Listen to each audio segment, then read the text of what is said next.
You're closer than you think. That's what I need you to understand before anything else. You're closer than you think.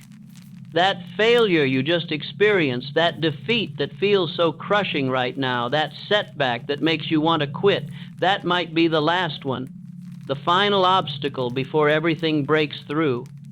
And if you quit now, if you walk away because this defeat feels too heavy, you'll never know. You'll never know that you were one defeat away from success, one failure away from breakthrough, one setback away from everything you've been working toward. And that's the tragedy I've witnessed over and over. People quitting one defeat too soon, not because they weren't capable, not because the goal was impossible, but because they interpreted defeat as a stop sign instead of what it actually is, a signal that you're getting closer, that you're doing something significant, that you're pushing boundaries. Because easy things don't produce defeats, safe things don't generate failures. Only significant pursuits create the kind of setbacks that make you want to quit. So if you're experiencing defeat right now, that's actually evidence that you're pursuing something meaningful, something challenging, something worth doing. And I know that doesn't make it feel better. I know defeat still hurts, still discourages, still makes you doubt. But what if I told you that defeat is not the opposite of success? What if I told you that defeat is part of the path to success? That everyone who succeeds experiences defeat, not once, many times, more defeats than victories actually. And the only difference between people who succeed and people who don't is not that successful people avoid defeat, it's that they don't quit after defeat. They interpret it differently. They see it differently, they use it differently, and that's what I want to teach you. Not how to avoid defeat, you can't, but how to interpret it, how to use it, how to let it refine you instead of define you, because defeat is not your enemy, it's your teacher, your refiner, your preparation for success. Let me tell you what Hill discovered about defeat. He studied hundreds of successful people, and every single one of them had experienced major defeats, some multiple times, some catastrophic defeats, loss of fortune, loss of reputation, loss of years of work. And he wanted to understand, why did some people recover from defeat and succeed, while others quit and never recovered? What was the difference? And what he found surprised him. The difference wasn't in the size of the defeat. It wasn't in the resources available. It wasn't in talent or intelligence. The difference was in interpretation. Successful people interpreted defeat as temporary, as feedback, as preparation, as a necessary part of the process, while unsuccessful people interpreted defeat as permanent, as proof they couldn't succeed, as a sign to quit. Same defeat, different interpretation, different outcome. And Hill realized the interpretation is everything, because defeat itself is neutral.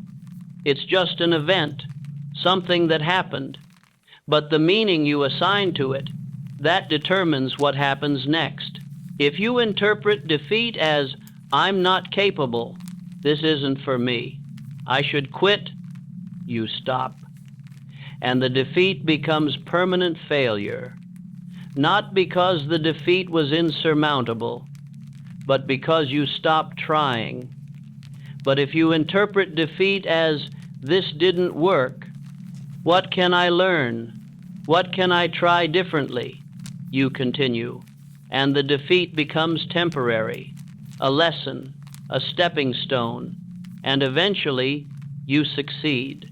Not despite the defeats, but because of them, because each defeat taught you something, eliminated an approach that doesn't work, forced you to get creative, made you stronger, more capable, more refined. That's what Hill called temporary defeat versus permanent failure. Temporary defeat is when something doesn't work. Permanent failure is when you quit. And the only difference between the two is your response, your interpretation, your choice to continue or stop. So every defeat you face, you have a choice. Will this be temporary defeat, or will this be permanent failure? And that choice, that's entirely yours. The defeat itself doesn't determine it, your response does. Now let me tell you something that might shift how you see your current defeat. Every defeat carries within it the seed of an equivalent or greater benefit. That's what Hill discovered. Not just philosophical comfort, but actual observation. When he studied people who had experienced major defeats and then succeeded, he noticed a pattern. The success they eventually achieved was often greater than it would have been without the defeat. Sometimes the defeat redirected them to a better path.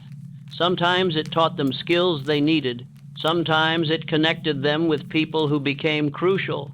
Sometimes it forced them to develop qualities, patience, resilience, creativity, that they wouldn't have developed on an easy path. And those qualities made their eventual success more sustainable, more meaningful, more impactful than it would have been without the defeat. So the defeat wasn't just an obstacle, it was preparation, it was education, it was refinement. And when they looked back, they could see, that defeat was necessary, I needed that. It made me who I needed to be to handle this level of success. That's what Hill meant by equivalent or greater benefit. Not that defeat feels good, not that you should seek it out, but that when it comes, and it will come, you can trust that it's serving you in ways you can't see yet, in ways you won't understand until later, but it's serving you. It's preparing you, it's refining you for what's coming. And if you can hold that perspective, if you can trust that process, you won't quit. You'll be discouraged, yes. You'll be tired, yes, but you won't quit because you'll know this defeat is teaching me something. This setback is preparing me. This failure is refining me.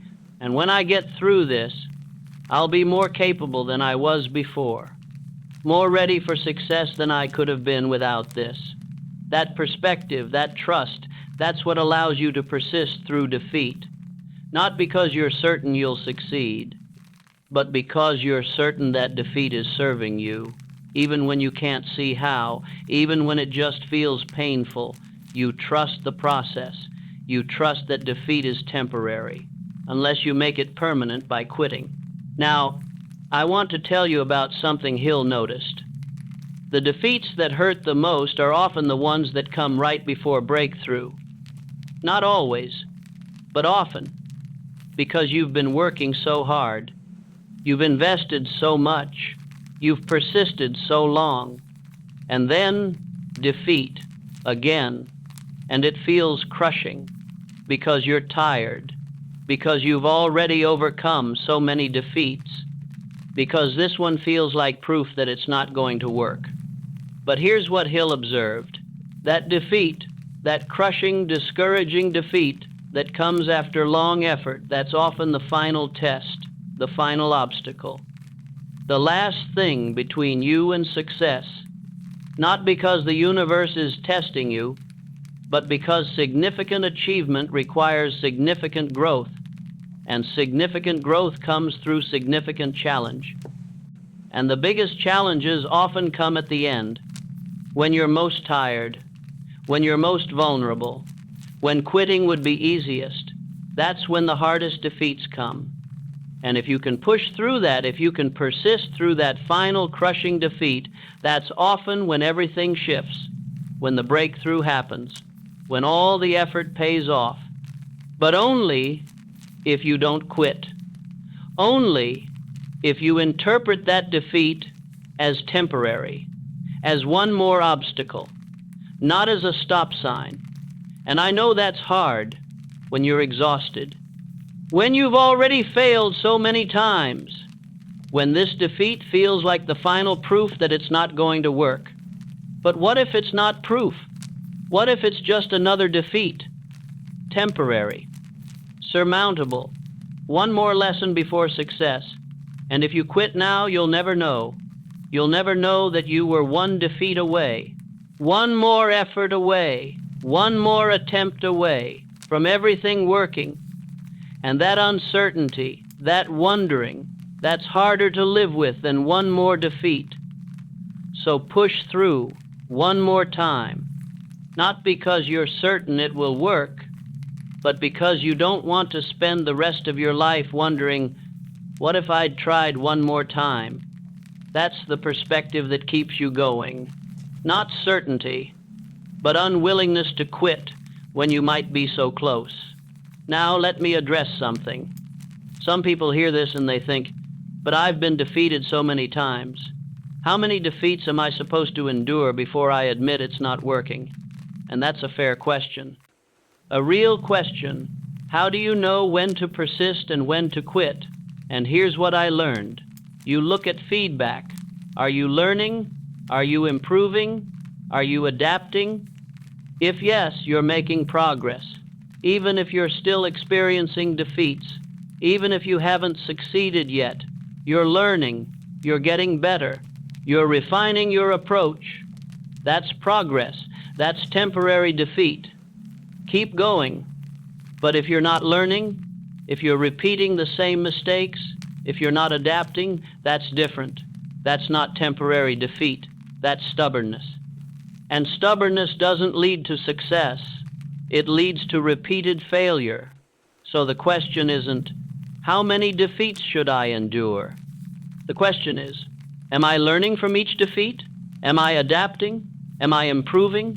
If yes, keep going. You're on the path. If no, step back. Examine. What needs to change? What are you missing? What do you need to learn? And then change something. And try again. That's not quitting, that's adapting. And adaptation is part of success. So defeat doesn't mean quit, it means learn and adapt. And if you're doing that, if you're learning from each defeat, changing your approach, trying new things, you will succeed. Eventually, it's just a matter of time and persistence and willingness to learn. But if you're not learning, if you're just repeating the same approach and hoping for different results, that won't work, no matter how many times you try. So learn. Adapt, improve, and persist. That's the formula, and it works for everyone who applies it. Now let me tell you about something else Hill discovered, about the psychology of defeat, why it feels so devastating, why it makes us want to quit, why it's so hard to keep going after we fail. Because defeat doesn't just disappoint us, it threatens our identity, our sense of who we are. When we pursue something, we invest not just effort but self. We say, I'm a person who's doing this, who's achieving this, who's capable of this. And when we fail, when we're defeated, that identity is challenged. And we think, maybe I'm not who I thought I was. Maybe I'm not capable. Maybe I was wrong about myself. And that's terrifying. More terrifying than the actual loss. Because we can recover from external loss. From lost money, lost time, lost opportunity. But we're not sure we can recover from a threatened identity. From the thought that maybe we're not capable. Maybe we're not enough. So we protect ourselves by quitting, by saying, I didn't really want it anyway. It wasn't important. It wasn't the right goal. We reframe, we distance, we pretend it didn't matter. Because that feels safer than admitting, I tried my hardest and I failed.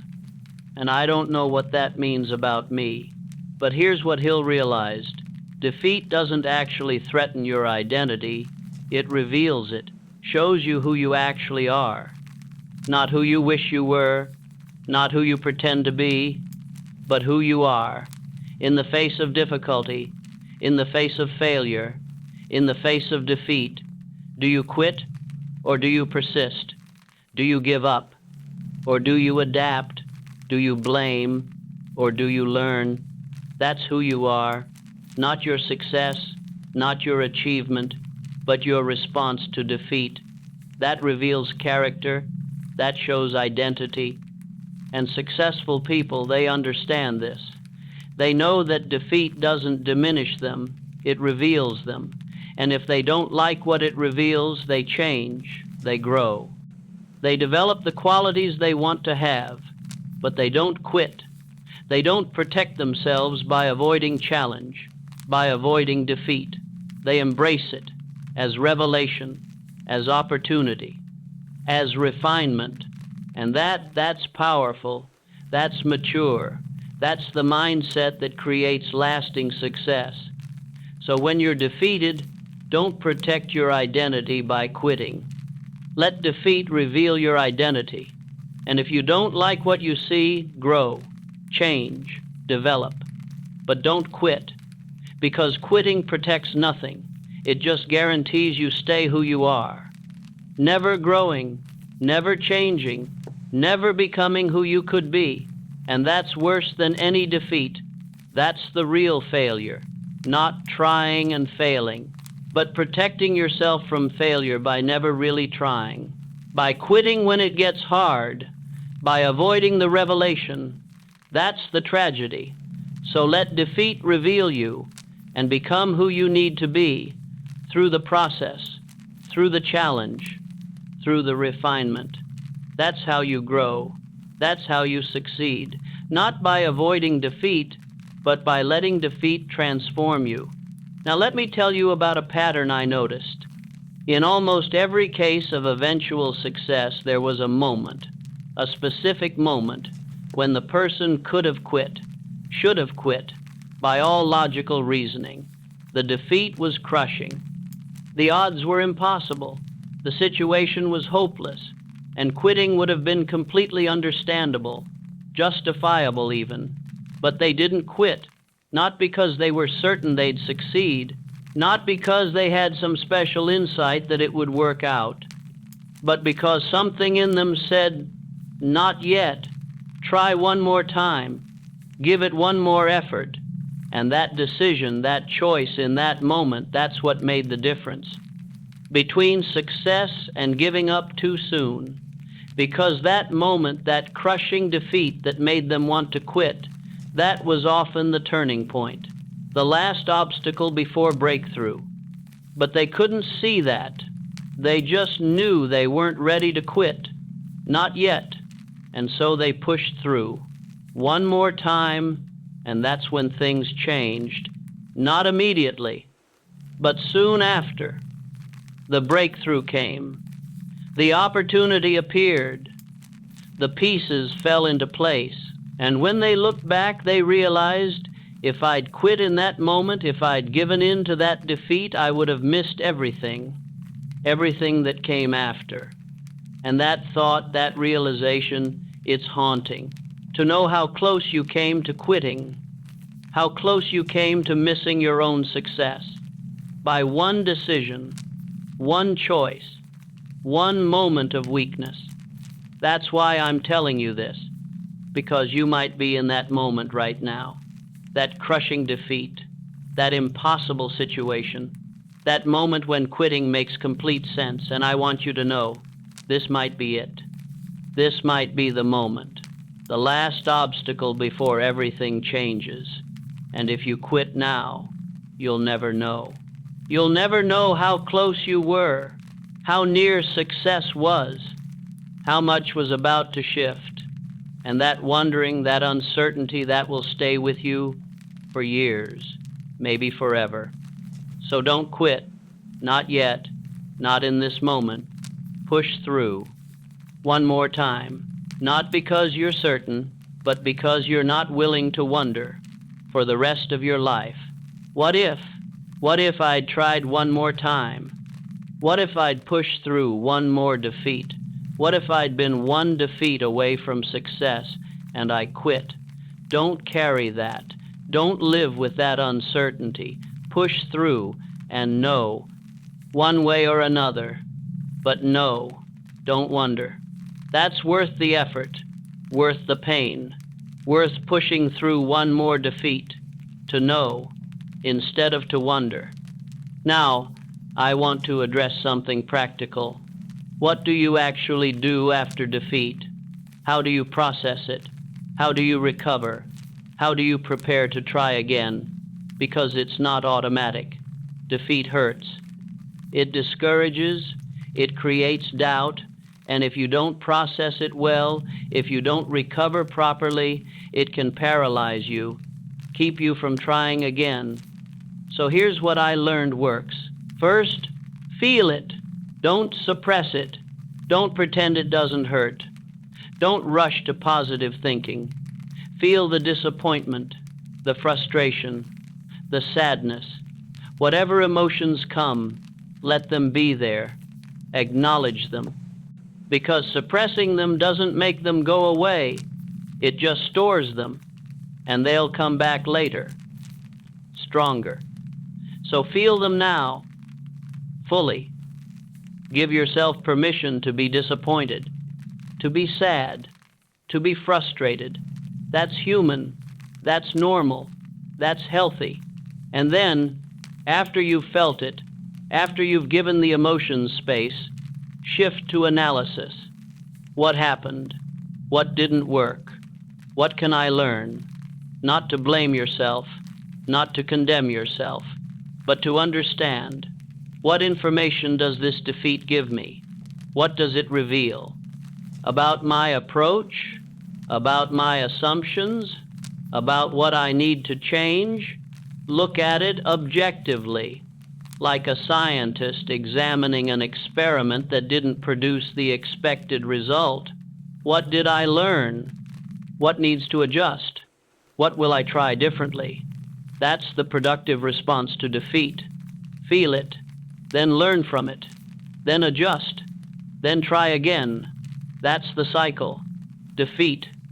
Feel, learn, adjust, try again. And if you do that, if you follow that cycle, defeat becomes your teacher, your refiner, your preparation, instead of your enemy. So process your defeats well, feel them, learn from them, adjust, and try again. That's how you use defeat. That's how you let it serve you, instead of stopping you. Now let me tell you what I've observed about the people who succeed. After many defeats, they develop a quality, a capacity, that people who quit don't have, and it's not confidence. It's not certainty. It's resilience, the ability to experience defeat and recover, to fail and try again, to be knocked down and get back up.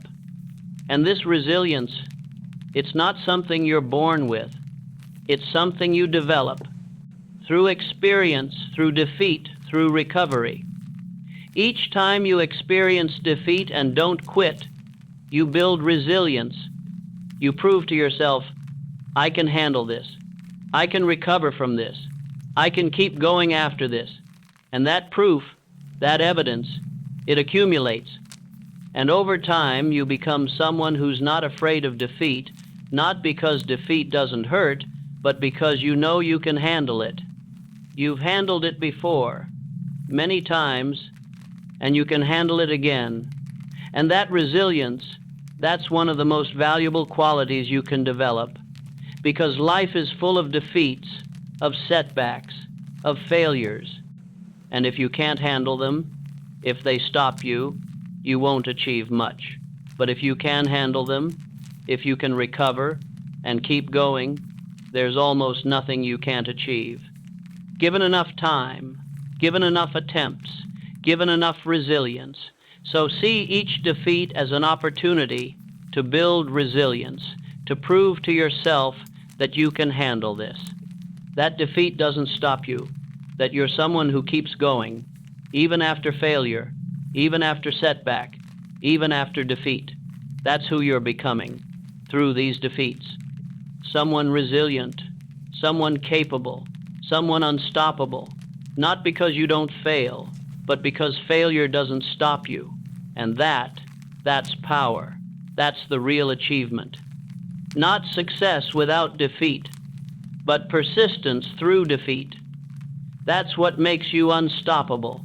Now let me tell you something else that Hill discovered about the relationship between defeat and clarity. Often, defeat forces clarity. When everything's going well, when you're succeeding, you don't question much. You just keep doing what you're doing. But when you're defeated, when something fails, you have to examine what went wrong, what needs to change, what am I missing? And that examination, that forced reflection, often reveals things about your approach, about your assumptions, about your blind spots, things you wouldn't have seen without the defeat, things you needed to see to succeed. So defeat, painful as it is, creates clarity, forces you to look, to examine, to question. And that clarity, that's valuable. Sometimes more valuable than success would have been at that moment, because success without clarity leads to fragile achievement, achievement you can't sustain, can't repeat, can't understand. But defeat with clarity leads to solid foundation, understanding of what works and what doesn't, wisdom about your approach, strength built through challenge. And that foundation, that's what creates lasting success. Not lucky success that disappears as mysteriously as it came, but earned success built on understanding, on learning, on wisdom gained through defeat. So when you're defeated, look for the clarity. What is this showing me? What am I learning? What do I now understand that I didn't before? Extract that wisdom, that clarity, that understanding, and carry it forward into your next attempt. That's how defeat serves you, not just by teaching you what doesn't work, but by forcing clarity about what does.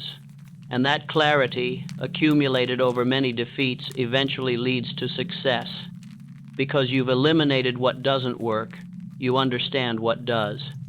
And you have the wisdom to execute effectively. That's the path. Defeat to clarity, to wisdom to success. And you can't skip steps. You can't have the wisdom without the defeats. You can't have the clarity without the examination. You can't have the success without the foundation. So embrace the defeats as necessary, as valuable, as part of your education, your preparation, your path to success. They're not obstacles. They're the way. Now let me address one more thing before we continue. The shame that often accompanies defeat. The feeling that you should hide it, keep it secret, pretend it didn't happen, because our culture celebrates success and hides defeat. So we think defeat is shameful, something to be embarrassed about, something that means we're less than. But that's backwards. Defeat isn't shameful. It's evidence that you tried, that you took risk, that you pursued something significant. And yes, it didn't work this time, but you tried. And that's honorable, that's courageous, that's what most people never do. They never try. They never risk defeat. They play it safe. And they never achieve anything significant.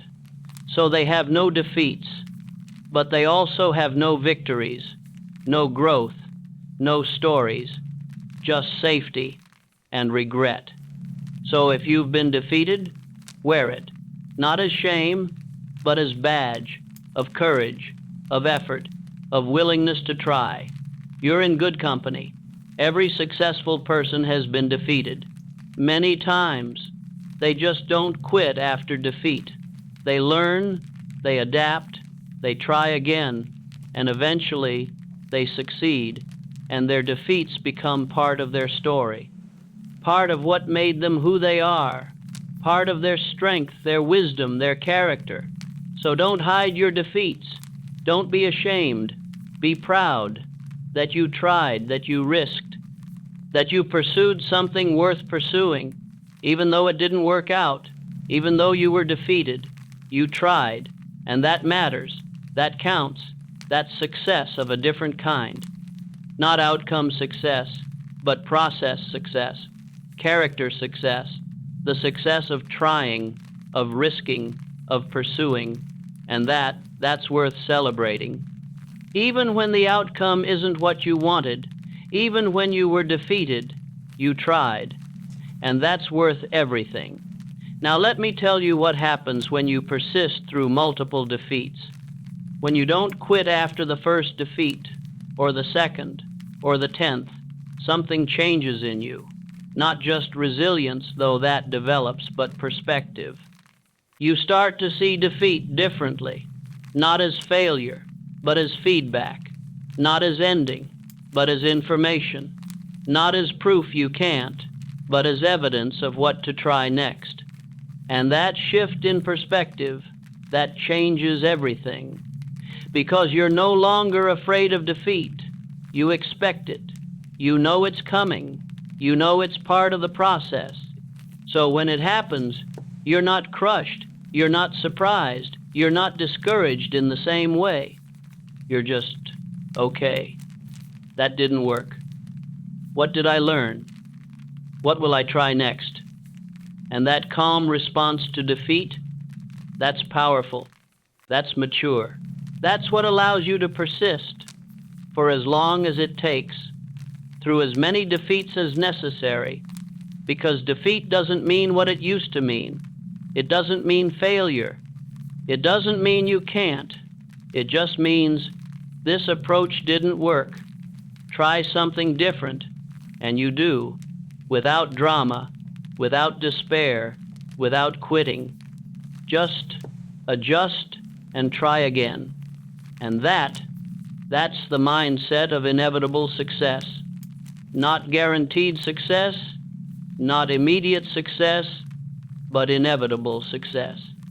Because if you keep trying different approaches, if you keep learning from defeats, if you never quit, you will eventually find what works. It's just math, just probability, just persistence. You will succeed, eventually, if you don't quit. And that's the real secret. Not some special method, not some insider knowledge. Just don't quit. Learn from defeats. Adjust. Try again. Repeat until it works. That's how everyone succeeds. That's the only way anyone succeeds. Through persistence despite defeat, through learning from failure, through refusing to quit. When quitting would be so easy, so justifiable, so understandable.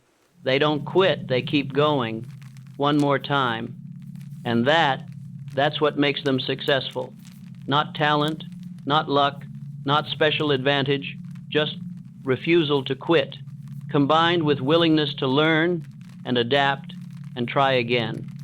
That's the formula, and it's available to anyone who's willing to endure defeat without quitting, who's willing to learn without blaming, who's willing to persist without guarantee. That's who succeeds. And you can be that person, starting now with this defeat, by choosing not to quit, by choosing to learn, by choosing to try again. That choice right now, that determines everything. Not the defeat, the choice. Your response, your decision to continue or quit. And I hope you continue.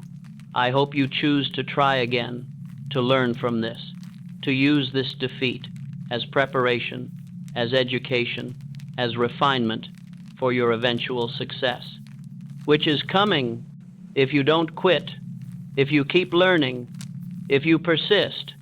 One more time, and then one more, and then one more, until it works, and it will work.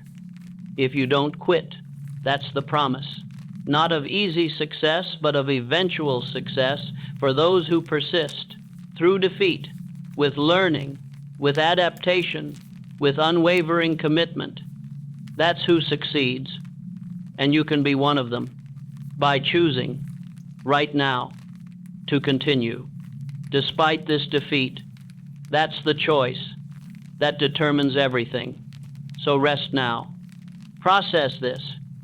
Feel what you need to feel. Grieve what you need to grieve. Be disappointed. Be frustrated. Be sad. That's okay. That's human. But don't quit. Not yet. Not tonight. Tomorrow, you can reevaluate. Tomorrow, you can reconsider. But tonight, just decide. I won't quit tonight. I'll give myself space to feel, to process, to recover. And then, when I'm ready, I'll decide whether to continue, whether to try again, whether to adapt and persist. But not tonight. Tonight, I just won't quit. I'll just be. With this defeat, with this disappointment, with this pain, and that's enough. For tonight, just not quitting, just staying in the game, just remaining open to the possibility that this defeat is temporary, that success is still possible, that I'm closer than I think. That's all you need tonight. Not certainty, not confidence, not clarity, just not quitting, just staying open, just possibility that tomorrow or next week or next month things might shift, opportunities might appear, breakthroughs might happen, and if they do, you'll be there because you didn't quit tonight, you stayed, you remained, you kept possibility alive, and that's enough. That's all success requires, that you don't quit, that you stay, that you remain open to what might come, to what might shift, to what might emerge, if you just don't quit. So don't, not tonight. Rest, recover, process. But don't quit. Stay, remain, and see what tomorrow brings, what next week reveals, what next month creates, because you're one defeat away from success. And if you quit now, you'll never know, you'll never discover, you'll never experience what was waiting. Just past this defeat, just beyond this pain, just after this darkness, there's light, there's breakthrough, there's success, but only if you stay, only if you don't quit, only if you keep possibility alive. So do that tonight, tomorrow, and the day after, until it happens, until it works, until you succeed, because you will if you don't quit. That's the truth, that's the promise.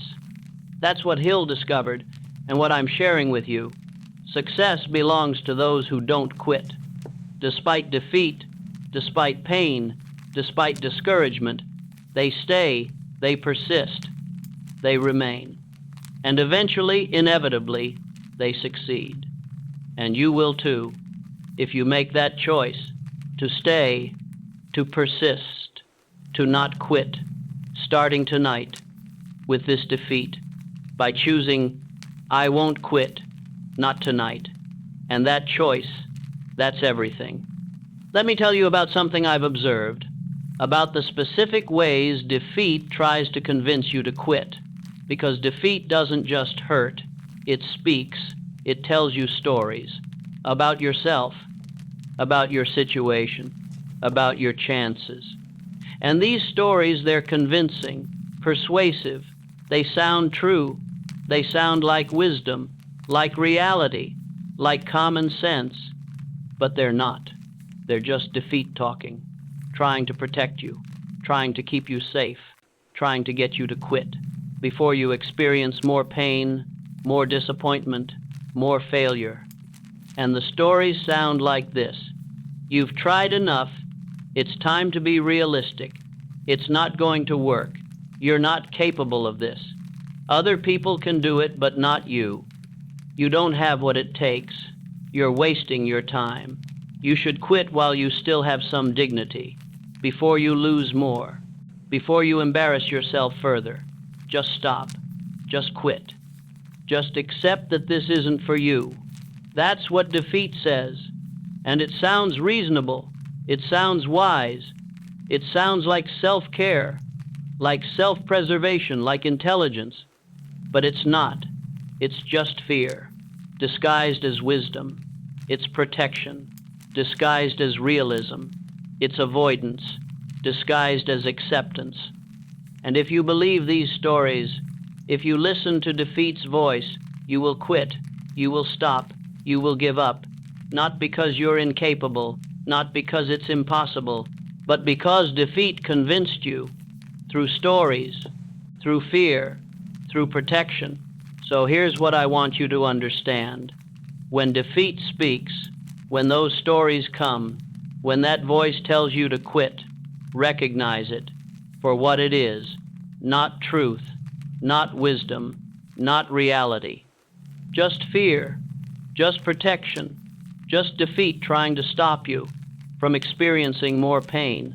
And then, having recognized it, make a choice. Will I believe this story? Will I let this fear stop me? Will I let defeat convince me to quit? Or will I recognize this as what it is? Fear disguised as wisdom, protection disguised as realism, and choose differently. Choose to continue, despite the fear, despite the story, despite the voice. That's the power. Not in never hearing the voice. You will hear it. Everyone does. But in not believing it, in recognizing it, and choosing differently, choosing to persist, despite what defeat says, despite how convincing it sounds, despite how much it feels like truth, you choose to continue, to try again, to not quit. That's agency. That's power. That's what separates those who succeed from those who don't. Not that successful people don't hear defeat's voice. They do.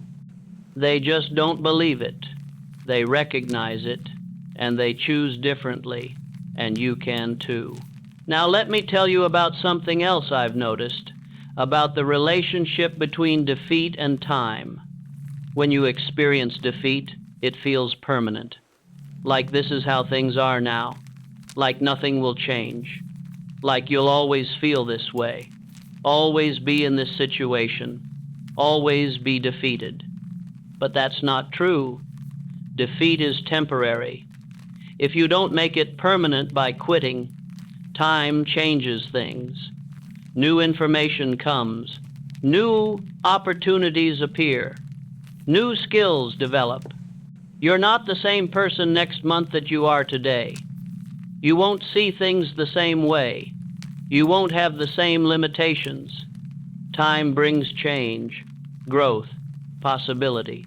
But only if you stay, only if you don't quit in the immediate aftermath of defeat, when everything feels hopeless, when nothing seems possible, when quitting feels like the only option. If you can just wait, just stay, just not quit for a few days, a few weeks, a few months, things will look different, feel different, be different, not because the situation magically changed, but because you changed. Time changed. Perspective shifted. And what seemed impossible yesterday becomes possible today. What seemed hopeless last week has hope this week. What seemed like the end last month becomes a new beginning this month. That's what time does, if you give it a chance, if you don't quit too soon, if you stay. Through the immediate pain, through the crushing discouragement, through the overwhelming sense of defeat, and let time work, let change happen, let possibility emerge. That's not wishful thinking. That's observation. That's pattern. That's what happens. To everyone who stays, who doesn't quit, who gives time a chance to change things, to create possibility, to reveal opportunities that weren't visible in the immediate aftermath of defeat.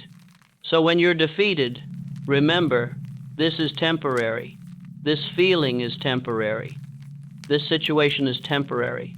If you stay, if you don't quit, if you give time a chance to work, to change, to create what you can't see yet, what you can't imagine yet, what's coming if you just stay long enough to let it arrive. Now let me tell you about something that surprised me, about the gifts that defeat brings, the unexpected benefits, the silver linings that you can't see in the moment, but that become clear later, sometimes much later, but they're there, always. I've watched people experience devastating defeats, losses that seemed catastrophic, failures that appeared to end everything, and in the moment, that's all it was. Devastating, catastrophic, ending. But years later, when I'd talk to them again, they'd say something surprising. That defeat was the best thing that ever happened to me. It redirected me to a better path. It taught me what I needed to know. It connected me with the right people. It forced me to develop qualities I needed. It prepared me for what came next. And I wouldn't be here, I wouldn't have this, I wouldn't be this person without that defeat. Not every defeat leads to this realization, but many do, more than you'd think. Defeat that seems like pure loss, pure negative, pure ending, often contains hidden benefit, unexpected opportunity, necessary preparation for something better, something you couldn't have seen, couldn't have planned, couldn't have imagined in the moment of defeat. But that becomes clear with time, with distance, with perspective. So when you're defeated, hold this possibility that this defeat, painful as it is, might be serving you in ways you can't see yet, redirecting you, teaching you, preparing you for something better than what you were pursuing, than what you thought you wanted, than what you were trying to achieve. And that's something better. It's coming if you don't quit, if you stay open, if you trust the process. Even when you can't see it, even when it doesn't make sense, even when it just feels like loss, trust that defeat serves in ways that become clear later, not now, but later. And that trust, that's what allows you to persist through defeat, without understanding, without clarity, without certainty. Just trust that this is serving you somehow, in some way, for something, and keep going until it reveals itself, until you understand, until you see what the defeat was preparing you for, what it was teaching you, what it was redirecting you toward. And when you see it, you'll be grateful for the defeat. That seemed so devastating at the time, but that led you to exactly where you needed to be. Now I want to address something that keeps people stuck. After defeat, the question, what will people think? The fear of judgment, of criticism, of people saying, I told you so, you should have listened, you wasted your time, you failed. And that fear, that concern about what others think, that keeps people from trying again, from continuing, from persisting after defeat, because they're embarrassed, they're ashamed, they don't want to face the judgment, the criticism, the I told you so. So they quit, not because they want to, not because they believe they can't succeed, but because they can't face other people's reactions to their defeat. And I understand that. That fear is real. That concern is valid. People do judge, they do criticize, they do say, I told you so. But here's what I want you to consider. Whose life is this? Whose dream is this? Whose goal is this? Yours. Not theirs. They're not living your life. They're not pursuing your dreams. They're not trying to achieve your goals. You are. So why would their opinion matter more than your own? Why would their judgment stop you from pursuing what matters to you? It shouldn't. It can't. If you want to succeed, you have to decide that your opinion of yourself matters more than anyone else's, that your commitment to your goal is stronger than your fear of judgment, that your desire for success outweighs your need for approval. That's the choice, and it's not easy. We're social creatures. We care what people think. We want approval. We want acceptance. We don't want judgment. But if you let that stop you, after defeat, you'll never succeed, because defeat brings judgment, always. People will criticize, will say you should have quit sooner, should have been more realistic, should have listened to them. And if you can't handle that, if that stops you, you won't make it. So you have to decide that you're willing to be judged, to be criticized, to hear, "I told you so," and persist anyway, because your goal matters more than their opinion. Your dream matters more than their approval. Your life matters more than their judgment. That's the truth. And successful people, they understand this. They get judged. They get criticized. They hear, "I told you so." And they keep going, not because they don't care, but because they care more about their goal than about the criticism, about their dream, than about the judgment, about their success, than about people's opinions, and that priority. That commitment, that's what allows them to persist through defeat, through judgment, through criticism, until they succeed. And then, interestingly, the same people who criticized, who said, "I told you so," who told them to quit, those people say something different. "I always believed in you. I knew you could do it." I'm not surprised. People forget their own criticism, their own judgment, their own doubt when you succeed. So don't let their opinions stop you now. They'll change. When you succeed, if you persist long enough, so persist, despite the judgment, despite the criticism, despite the fear of what people think. Persist anyway, for yourself, for your dream, for your goal. That's what matters, not their opinion, yours. Now let me tell you about the importance of small steps after defeat. Because defeat is overwhelming. It makes everything seem impossible, makes you feel incapable, makes the goal seem unreachable. And if you think about the whole thing, the entire goal, everything you need to do, it's too much, too big, too impossible, and you'll quit before you start. So don't think about the whole thing. Think about one step, just one. What's one small thing you can do today, tomorrow, this week, not to achieve the goal, just to move forward, slightly. One small step. That's manageable, that's possible, that's doable, even after defeat, even when you're discouraged, even when everything feels impossible. One small step, you can do that. And then, after you do that step, take another, just one more, and then another, one step at a time, not thinking about the distance, not focusing on the goal, just the next step. That's how you recover from defeat. That's how you rebuild momentum. That's how you progress toward your goal. One small step at a time. Not dramatic, not impressive, just consistent, just persistent. Just one step, and then another, and another. And over time, those steps accumulate into progress, into momentum, into achievement.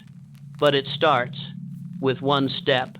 After defeat, when everything feels impossible, you take one step. Possible, manageable, small, And that step, that's everything. That's recovery. That's beginning again. That's refusing to quit inaction. So take it today. One small step toward your goal. After defeat, that's enough. For today, tomorrow, another step. And the day after, another. That's how you succeed. After defeat, one step at a time. Now let me tell you about something else that happens after defeat. The temptation to change everything, to abandon your goal, to pursue something completely different. Because this didn't work. So maybe you need a different goal, a different dream, a different path. And sometimes that's true. Sometimes defeat reveals that you're on the wrong path, that this goal isn't right for you.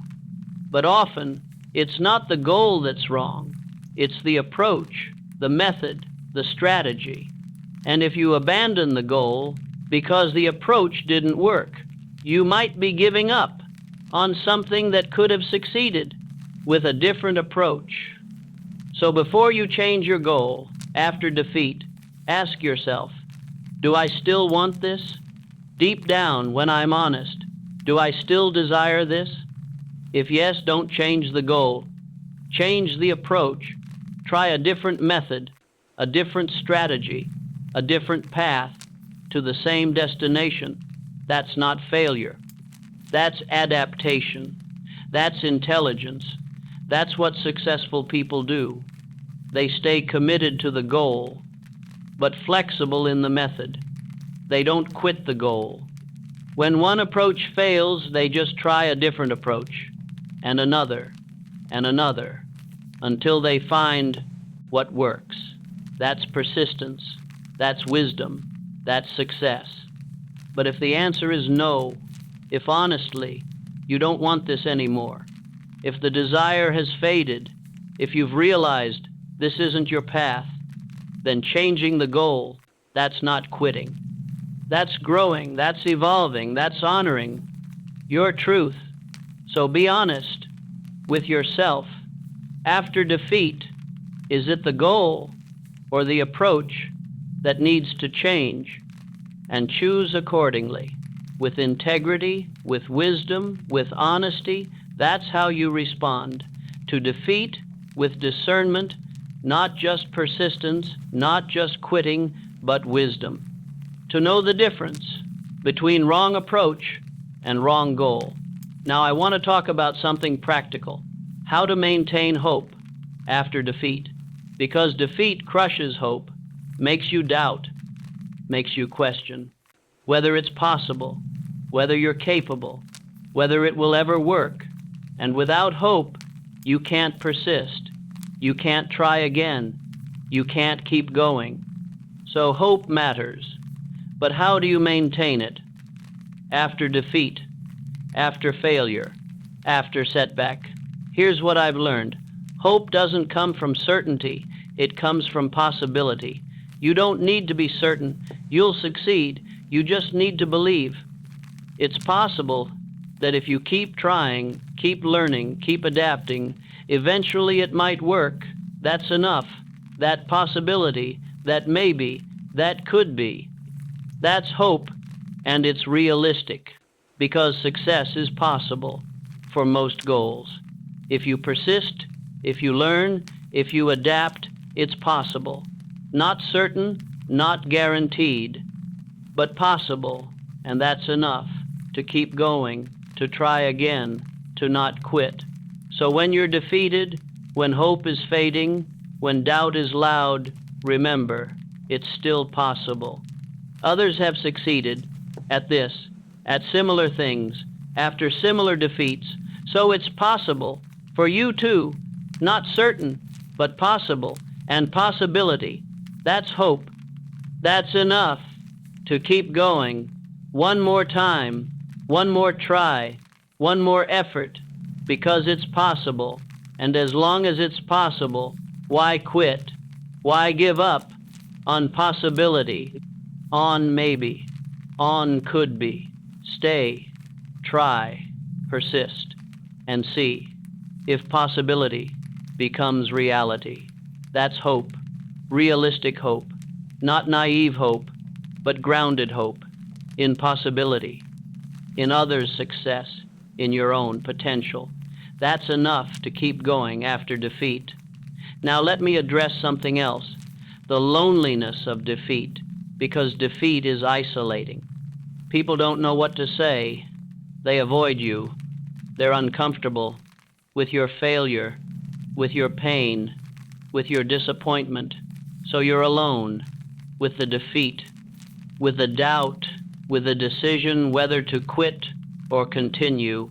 And that loneliness, that makes it harder, makes you want to quit because you feel like you're the only one who's failed, who's struggled, who's been defeated. But that's not true. Everyone who's attempted something significant has been defeated, has failed, has struggled. You're not alone. You're not unique. You're not the only one.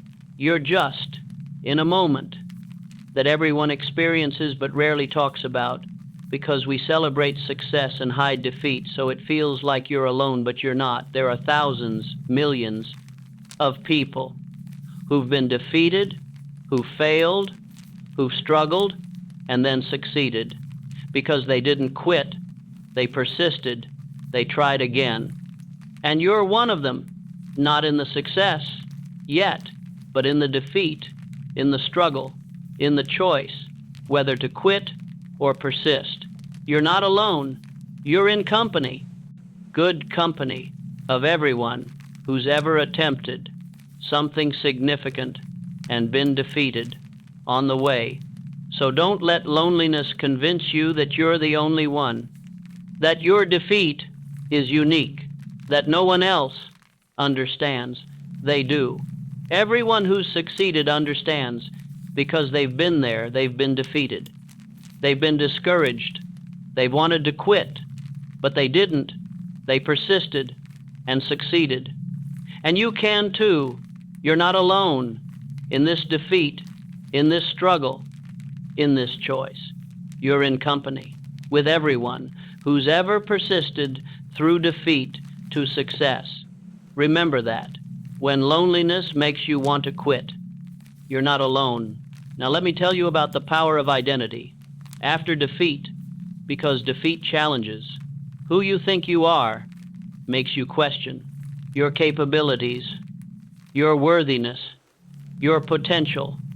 And if you let defeat define your identity, if you think, I'm a failure, I'm not capable, I'm not enough, you will quit, you will stop, you will give up, because that's what failures do. That's what incapable people do. That's what not enough people do. They quit. But if you define yourself differently, if you think, I'm someone who tries, I'm someone who persists, I'm someone who learns, then defeat doesn't stop you. It teaches you. It refines you. It prepares you, because that's what persistent people do. That's what learners do. That's what people who try do. They keep going after defeat.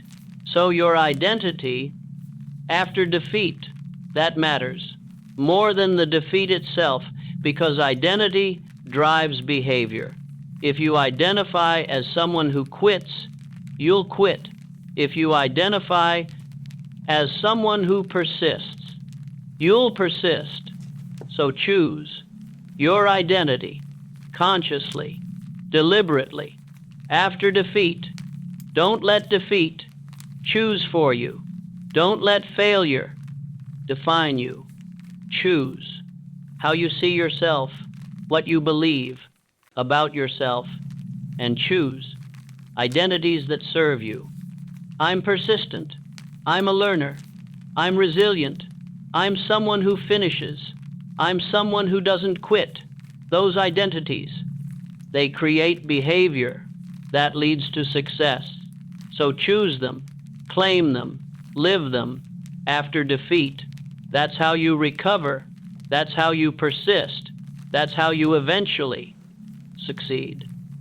Through identity, through choice, through deciding who you are, not based on defeat, but based on who you choose to become. And that choice creates everything that follows.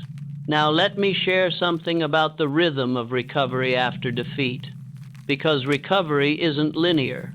It's not steady progress upward. It's waves. Some days you feel strong, ready to try again, hopeful about the future. And other days you feel defeated all over again, discouraged, doubtful, ready to quit. And both are normal. Both are part of recovery. The key is not letting the down days convince you to quit permanently. They're just down days. They'll pass. The strong days will return if you stay, if you persist, if you don't make permanent decisions on temporary feelings. That's wisdom. Recognizing that feelings fluctuate, that discouragement comes and goes, that doubt rises and falls, and not letting those fluctuations determine your commitment. Your commitment stays constant, even when feelings fluctuate, even when some days are hard, even when doubt returns. Your commitment remains. I'm not quitting. I'm staying. I'm persisting. And that commitment, maintained through the fluctuations, through the waves, through the ups and downs, that's what carries you through to the other side, to recovery, to trying again, to eventual success. So expect the waves, expect the fluctuations, expect some days to be harder than others, and don't let that surprise you. Don't let it defeat you. Just recognize it as normal, as temporary, as part of the process, and maintain your commitment through all of it, through the hard days and the easier days, through the doubt and the hope, through the discouragement and the determination. Your commitment stays, and that's what matters. Not how you feel on any given day, but whether your commitment remains constant, unwavering, persistent. That's how you recover from defeat, through committed persistence, despite fluctuating feelings. That's the path. Now let me tell you something important about comparison after defeat. The temptation to look at others who haven't failed, who are succeeding, who make it look easy, and think, why is it so hard for me? Why am I struggling when they're not? What's wrong with me? And that comparison, it's toxic, it's destructive.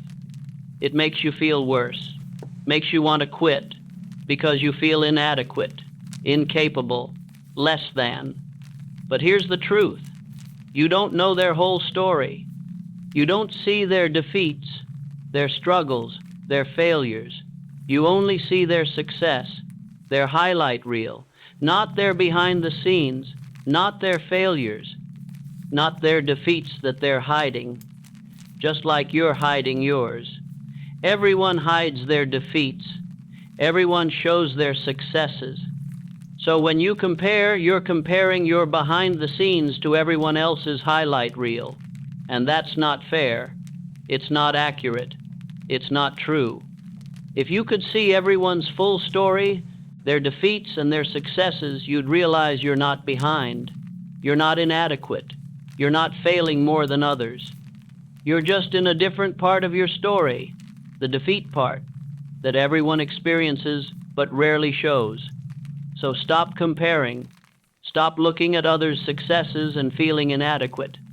Focus on your own path, your own progress, your own recovery. That's all that matters.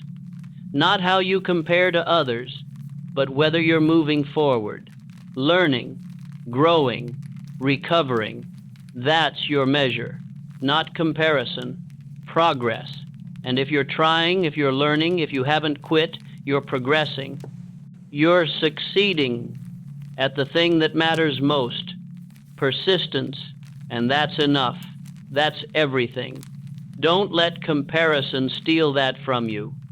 Don't let others' highlight reels convince you you're failing. You're not. You're just in the defeat part of your story. that everyone has but rarely shows. Stay in your lane, focus on your path, and keep progressing, one step at a time. That's how you succeed, not by comparing, but by persisting, in your own way, at your own pace, on your own path. That's enough. Now let me end this section with something to hold on to. When defeat comes, when you're discouraged, when you want to quit, remember this: you're one defeat away from success. Not metaphorically, literally. The next attempt might be the one that works. The next approach might be the right one. The next try might be when everything clicks. You don't know. You can't know until you try. So try one more time, not because you're certain it will work, but because it might.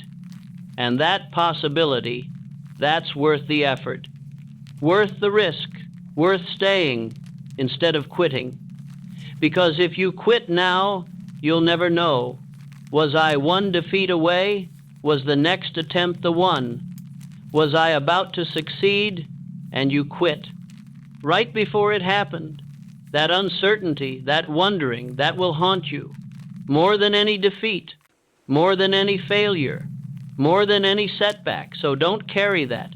Don't live with that wondering. Try one more time. See what happens. Know instead of wonder. That's worth everything. And who knows, maybe this next attempt, this next try, this next effort after defeat, maybe that's the one. Maybe that's when everything works. Maybe you are one defeat away from success, and if you try one more time, you'll discover it. You'll achieve it. You'll succeed. After all the defeats, after all the failures, after all the discouragement, you'll succeed because you didn't quit, because you tried one more time, because you stayed one defeat longer than everyone else who quit. That's all success requires. One more attempt than failure, one more try than defeat, one more effort than discouragement. Just one more, and you might be there. Might be at success, might be at breakthrough. So try one more time. After this defeat, see what happens. You might be surprised at how close you were, at how one more try was all it took to turn defeat into victory, failure into success, discouragement into breakthrough. That's the power of one more try after defeat. That's what separates those who succeed from those who don't. Not talent, not luck, not advantage, just one more try after defeat. And you can do that. You can try one more time, despite this defeat, despite this discouragement, despite this pain. You can try one more time and see what emerges, what happens, what breaks through, because you stayed one defeat longer than most people who quit. And that might be all the difference between failure and success, between giving up and breaking through, between defeat and victory. Just one more try, that's all, that's everything. So do it. Try again after this defeat. One more time and see what you discover, what you achieve, what you become.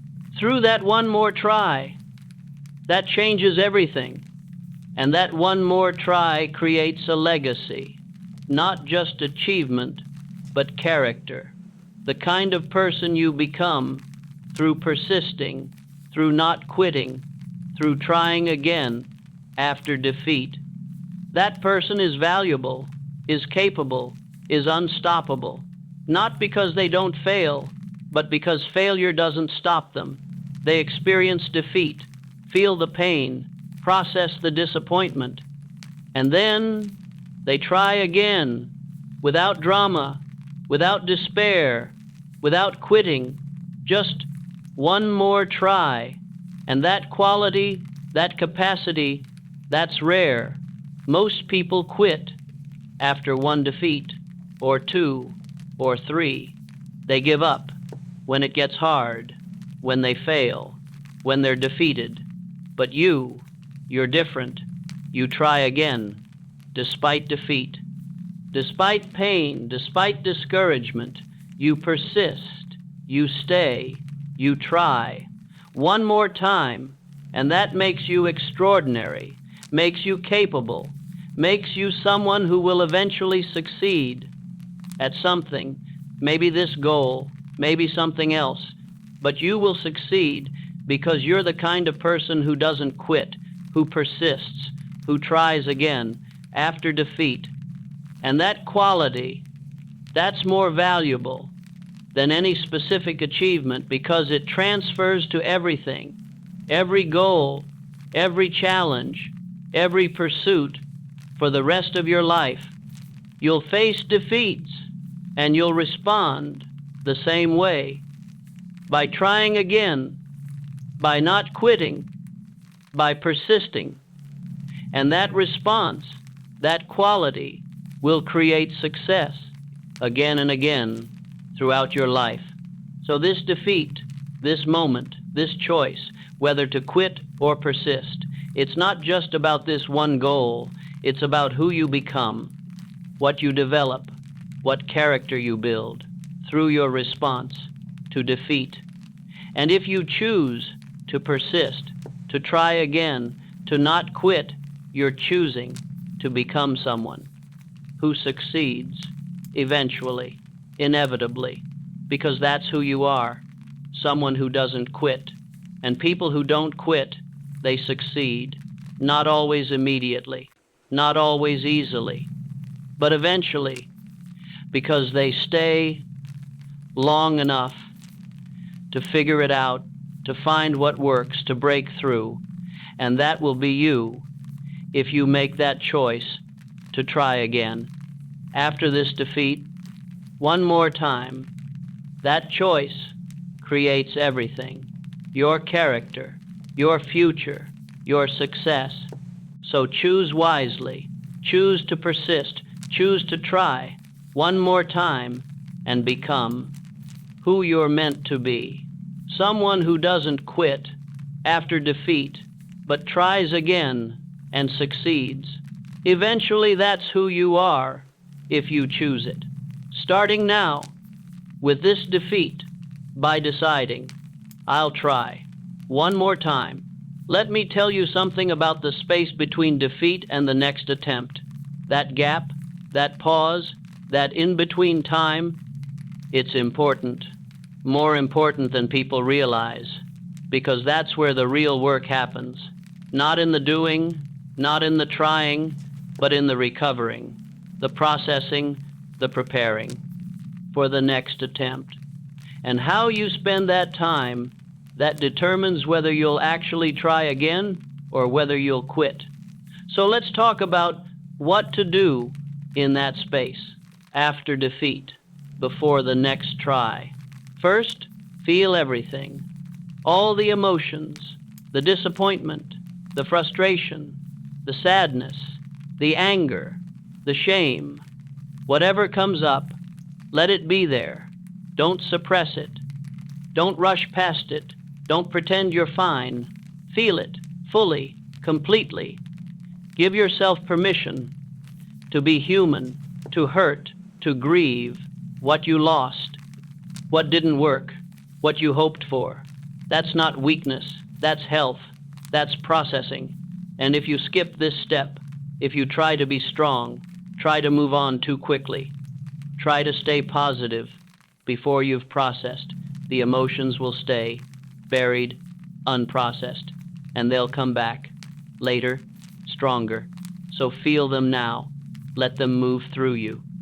Let them be expressed in whatever way feels right. Crying, writing, talking, moving, whatever helps. Let the emotions out. That's step one. In the space between defeat and trying again. Then, once you've felt, once you've processed, shift to analysis. What happened? What didn't work? What can I learn? Not to blame yourself, not to condemn, but to understand objectively, like a scientist examining results. What information does this defeat give me? What does it reveal about my approach, about my assumptions, about what I need to change or develop or learn? Look at it clearly, without emotion now, just facts, just observation, just learning. What worked? What didn't? What surprised me? What do I need to do differently next time? That's step 2, learning, extracting wisdom from the defeat. Then, plan. Based on what you learned, what will you do differently? What will you try next? What approach will you take? In the next attempt, make it specific, make it concrete. Not just, I'll try harder, but I'll do this. Instead of that, I'll approach it this way instead of that way. Specific changes based on specific learning. That's step 3, planning the next attempt based on what the defeat taught you. And then rest, recover, rebuild your energy, your confidence, your readiness. Don't rush. Don't try again immediately. Give yourself time to recover, to restore, to prepare mentally, emotionally, physically for the next attempt. Because trying again while you're still depleted, while you're still in the emotional aftermath of defeat, that rarely works. You need to be ready, to have energy, to have clarity, to have some measure of hope and determination back. So rest until you're ready, until you feel some readiness, some willingness, some, okay, I can try this again. That's when you're ready, not before. So the space between defeat and the next try, it's not wasted time. It's essential time for feeling, for learning, for planning, for recovering. And if you use it well, if you do those things, the next attempt will be better, wiser, more likely to succeed, because you learned, you adapted, you prepared. That's how defeat becomes your teacher, through that space, that in-between time, between failing and trying again. Use it well. Now let me tell you something about the voice that comes after defeat. The one that says, you should have known better, you should have seen this coming, you should have been more careful, you should have, that voice. It's harsh, it's critical, it's punishing, and it pretends to be helpful, to be wisdom, to be learning from mistakes. But it's not. It's just self-punishment disguised as self-improvement. And it doesn't help. It doesn't make you more likely to succeed. Next time, it just makes you feel worse, makes you doubt, makes you want to quit. So when that voice comes, when the shoulds start, recognize them for what they are, not wisdom, just self-criticism, and respond differently. Instead of, I should have known better, try, I know more now than I did then. Instead of, I should have seen this coming, try, I'm learning to anticipate better. Instead of, I should have been more careful, try, next time, I'll approach this differently. See the difference? One is punishing, one is learning, one keeps you stuck in shame, one moves you forward into growth. So when the shoulds come, and they will, counter them with growth statements, with forward-looking, learning focus, gentle responses that acknowledge you're human, you're learning, you're doing your best with the information and capacity you had at the time. That's compassion, that's wisdom, that's what actually helps you try again, not the shoulds, not the criticism, not the punishment, but the compassion, the understanding, the recognition that you're doing your best and learning as you go. That's what creates the courage to try again after defeat. So be gentle with yourself in that space between defeat and the next try. You're not helping yourself by being harsh. You're just making it harder to recover, to try again, to persist. Be gentle, be compassionate, be understanding. That's what actually helps. Now let me address something important, the question of when to try again after defeat, because timing matters. Try too soon and you're not ready. You haven't processed. You haven't learned, you haven't recovered, and you'll likely fail again for the same reasons. But wait too long and you lose momentum, confidence, the willingness to try. So when is the right time? Here's what I've learned. You're ready. When you have some energy back, some hope back, I think I can do this, back. Not complete confidence, not certainty, not full recovery, just some readiness, some willingness, some spark of, let me try. That's enough. That's when you're ready. Before that, you're not. You need more time, more processing, more recovery. But once you feel that spark, that willingness, that's your signal. Time to try. Don't wait for complete confidence, for full recovery, for perfect readiness. That might never come. Just wait for some readiness, some spark, some willingness, and then try. While you have it, while it's there, before it fades, again, that's the window between not ready and waited too long. It's a feeling, not a timeline. Some people are ready in days. Some people need weeks or months. It depends on the defeat, on the person, on how much processing is needed. Trust yourself to know when you feel some readiness returning, that's when you try again. Now let me tell you about the power of perspective after defeat, because how you see the defeat, that determines how you respond. See it as ending. You quit. See it as lesson. You learn. See it as preparation. You persist. Same defeat, different perspective, different outcome. So perspective matters, and you can choose.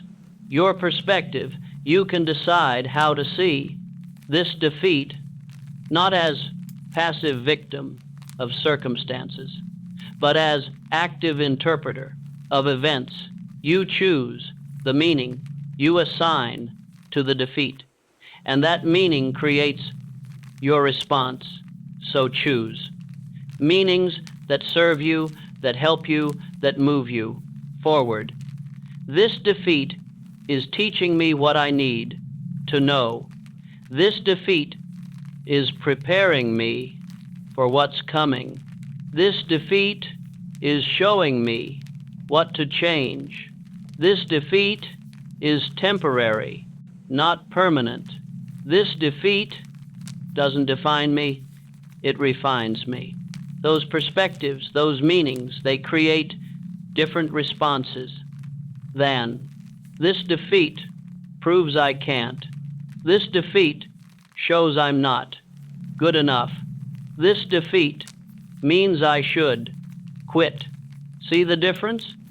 One set of perspectives leads to persistence, growth, learning. The other set leads to quitting, shame, giving up, and you choose which perspectives you adopt, which meanings you assign to the defeat. That's power, that's agency, that's control over something.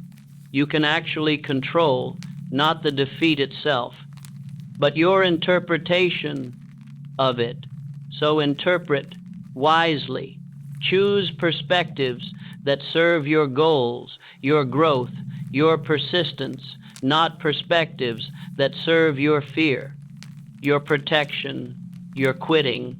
Choose the meanings that move you forward. That's how you use defeat as fuel instead of as stop sign, through perspective, through interpretation, through chosen meaning. Now I want to tell you something honest about the cost of persisting after defeat, because persistence isn't free. It costs time, energy, opportunity, relationships, sometimes money, peace, comfort. It costs to keep trying after defeat, to keep going after failure, to persist when everyone tells you to quit. That costs. And I think it's important to acknowledge that, to count that cost, to recognize what you're giving, what you're sacrificing, to persist. Because if you don't, if you pretend, it's costless.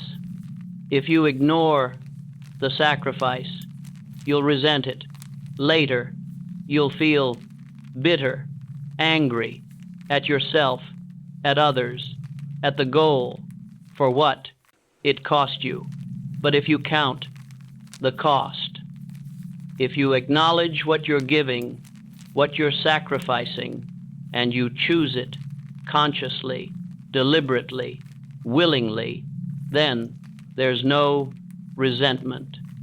Later, because you chose, knowing the cost, and that's different, that's mature, that's sustainable, persistence. So count the cost. Look at what it's requiring of you to persist, to try again, to not quit, and then decide consciously, is this worth it? Is this goal worth this cost? And if yes, then persist willingly, without resentment, without bitterness, because you chose this cost for this goal. And if no, if the cost is too high, if you're not willing to pay it, then let go, not as quitting, but as conscious choice that this isn't worth this cost to you right now. That's not failure, that's wisdom. That's knowing your limits, your priorities, your values, and choosing accordingly. But be honest. Don't pretend the cost isn't there, and don't pretend you're willing to pay it. If you're not, be honest, count the cost, and choose consciously. That's how you persist, without resentment, or quit without regret, through honesty. About cost and choice, now let me tell you about community after defeat, because defeat makes you want to isolate, to hide, to pretend. Everything's fine, to not let anyone see your failure, your struggle, your defeat. And I understand that instinct to protect yourself from judgment, from pity, from, I told you so, but isolation after defeat, that makes everything harder, makes recovery slower, makes trying again less likely, because you're alone with the defeat, with the doubt, with the decision whether to quit or persist. And that's too much to carry alone. So instead, find your people, the ones who won't judge, won't say, I told you so, won't pity, just support, understand, encourage. Find them and let them see your defeat, your struggle, your pain, and let them help, not by fixing it, not by solving it, just by being there, by listening, by saying, I believe in you. You can do this. Don't quit. That support, that presence, that belief when you don't believe in yourself. That's powerful. That's what carries you through to trying again. So don't isolate. After defeat, find your people and let them support you through this. You need them more than you think, more than you realize. Now let me tell you about something I've observed in people who persist through multiple defeats. They develop a kind of immunity, not to the pain of defeat that still hurts, but to the fear of it. They're no longer afraid of failing, of being defeated, of experiencing setback, because they've done it multiple times and survived and tried again. And that experience, that history, it creates confidence. Not confidence that they'll succeed, but confidence that they can handle defeat. That defeat won't destroy them, won't stop them, won't define them. And that confidence, that's liberating, that's powerful. That's what allows them to take bigger risks, try harder things, pursue bolder goals, because they're not afraid anymore of defeat, of failure, of setback. They know they can handle it. They've proven it to themselves multiple times.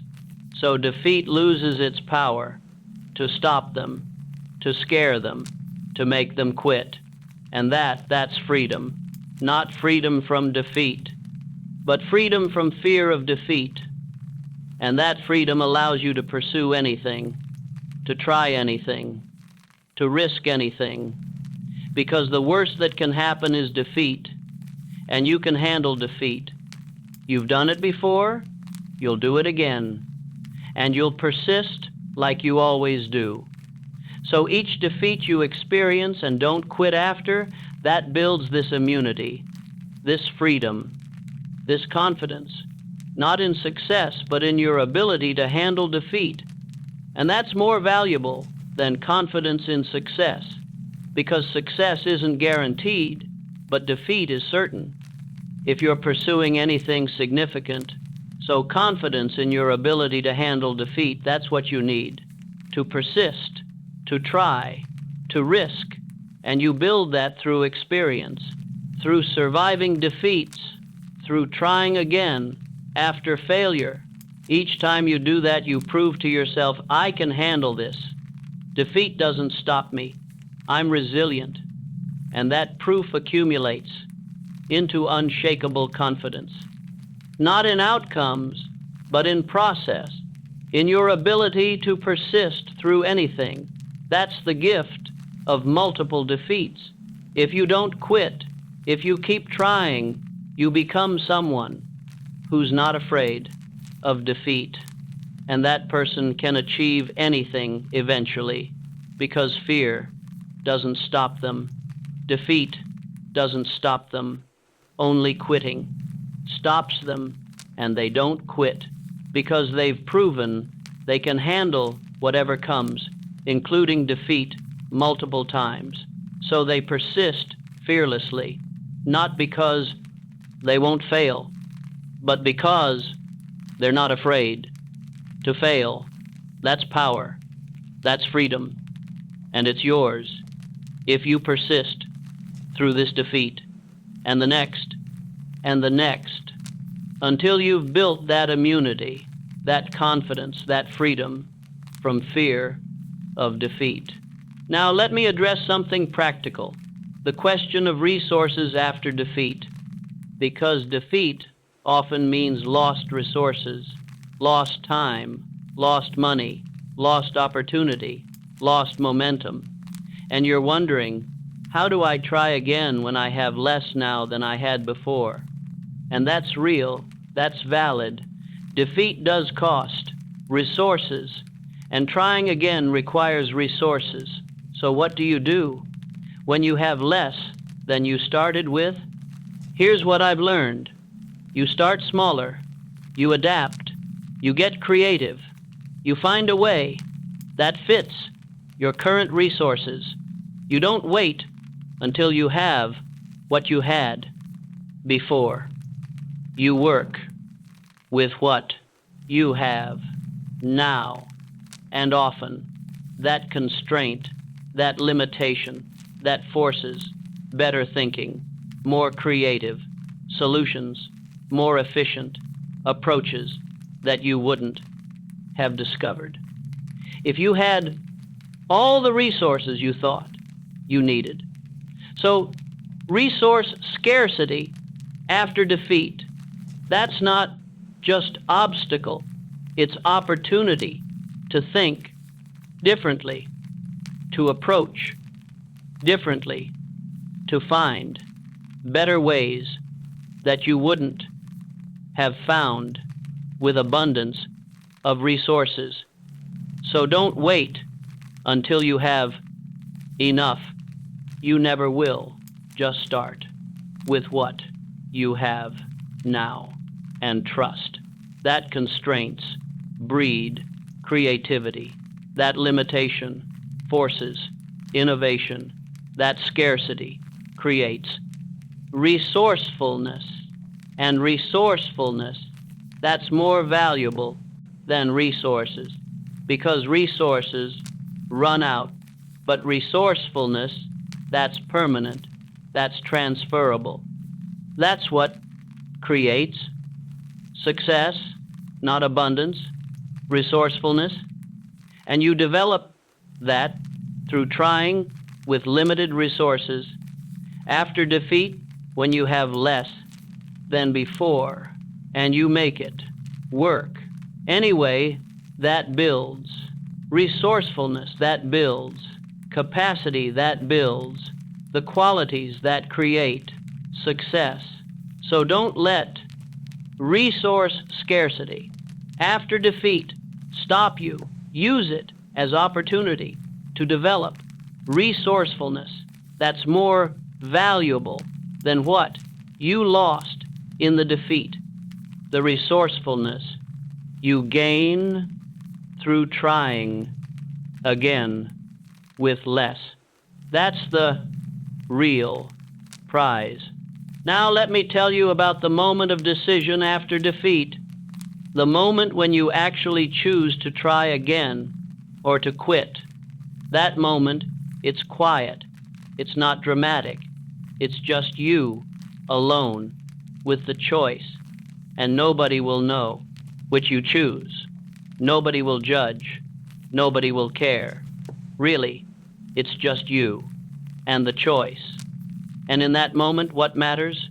What determines your choice? I think it's this. What story do you want to tell about yourself, to yourself, when you're old, when you look back on this moment, this defeat, this choice? What story do you want to have? I quit when it got hard, or I kept trying despite defeat. Which story do you want to live, to carry, to tell when you're looking back because that's what this moment creates. Not just the next attempt, but the story of who you are, who you were in this moment of choice. And that story, that matters more than you think, because you'll live with it for decades, maybe forever, and it will shape how you see yourself, how you feel about yourself, whether you respect yourself or regret yourself.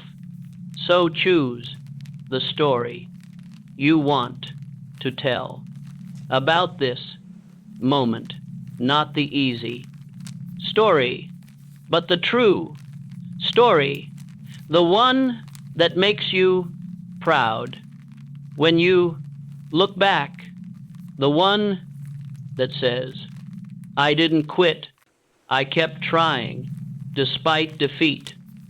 That's who I am.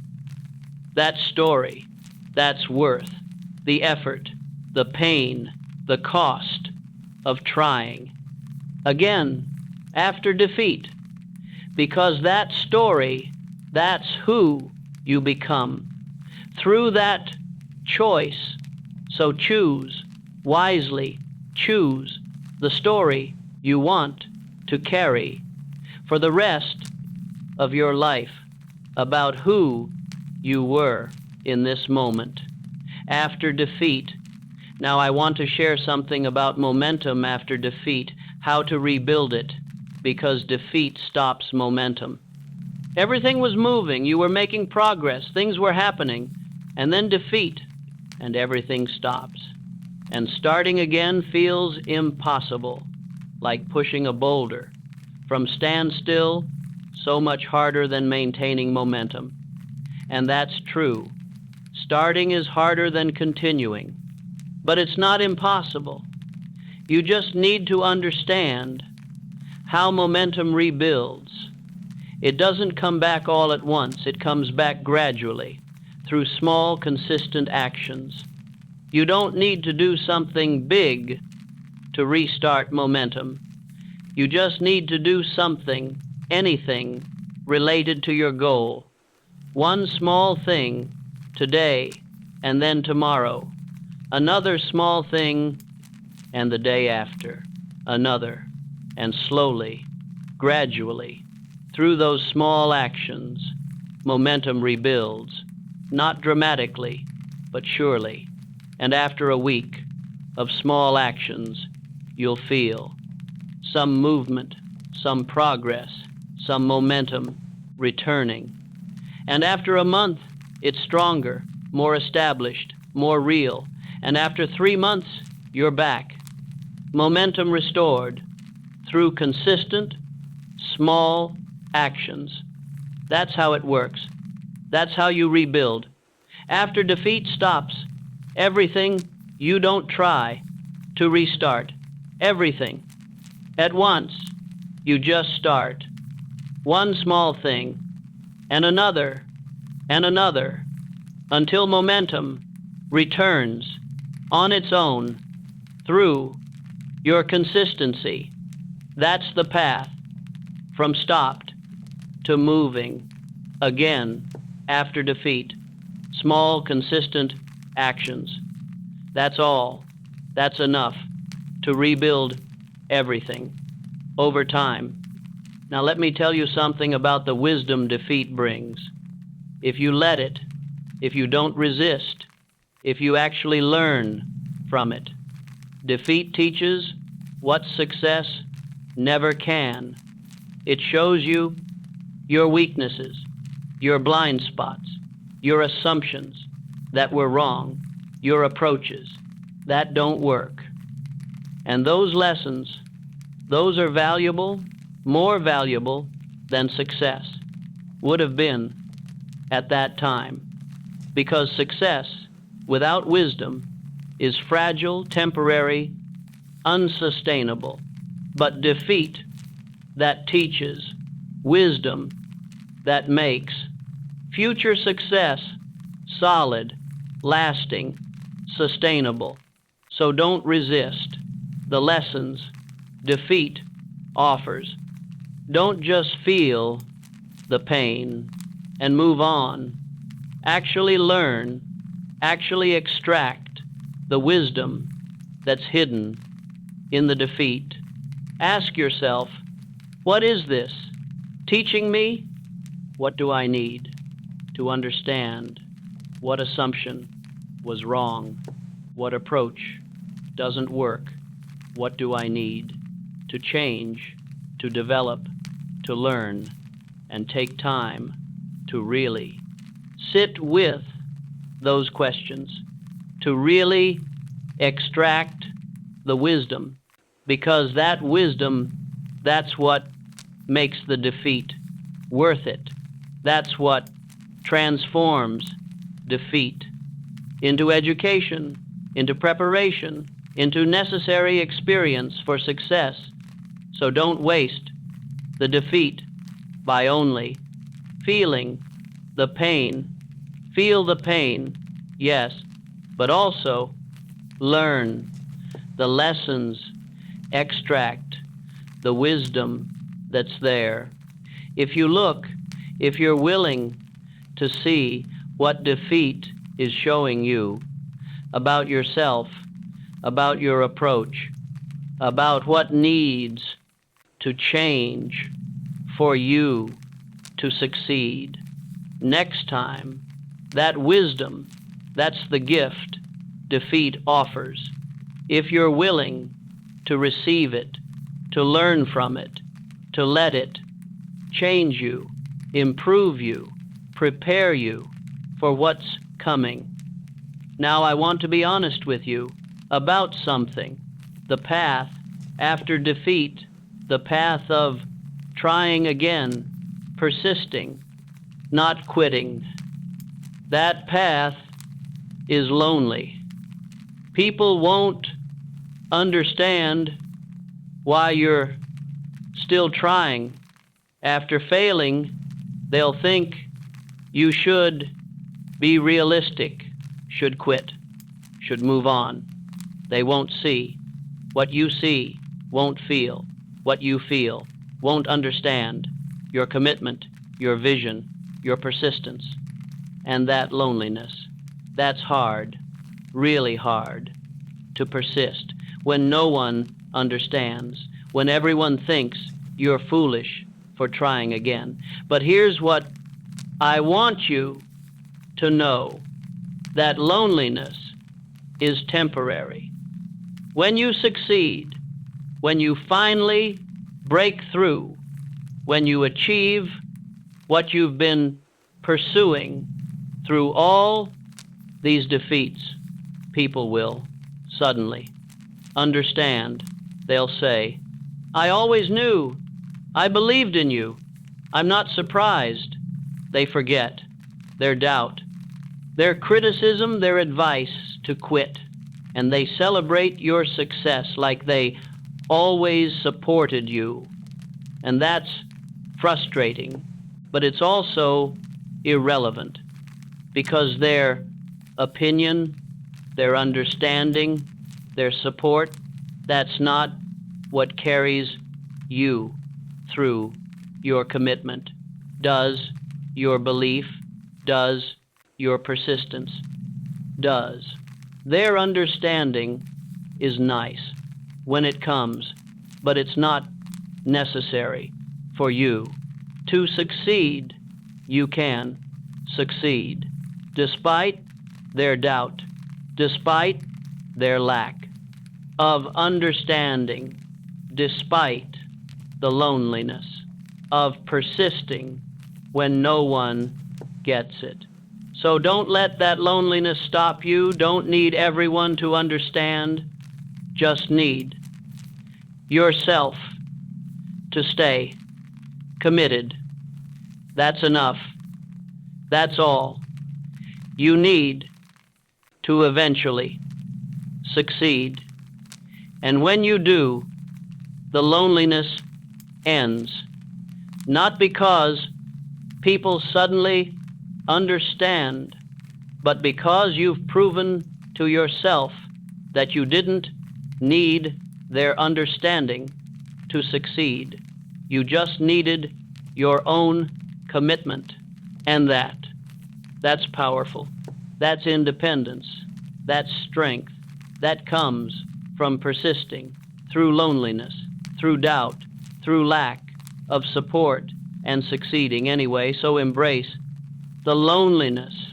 If it comes, it's temporary, and it's building strength you'll need for what's coming after success. Now let me end this part with something to carry forward into the next section, into tomorrow, into the space between defeat and trying again. Remember this: defeat is not the end of your story. It's just a chapter, a difficult chapter, a painful chapter, but just a chapter.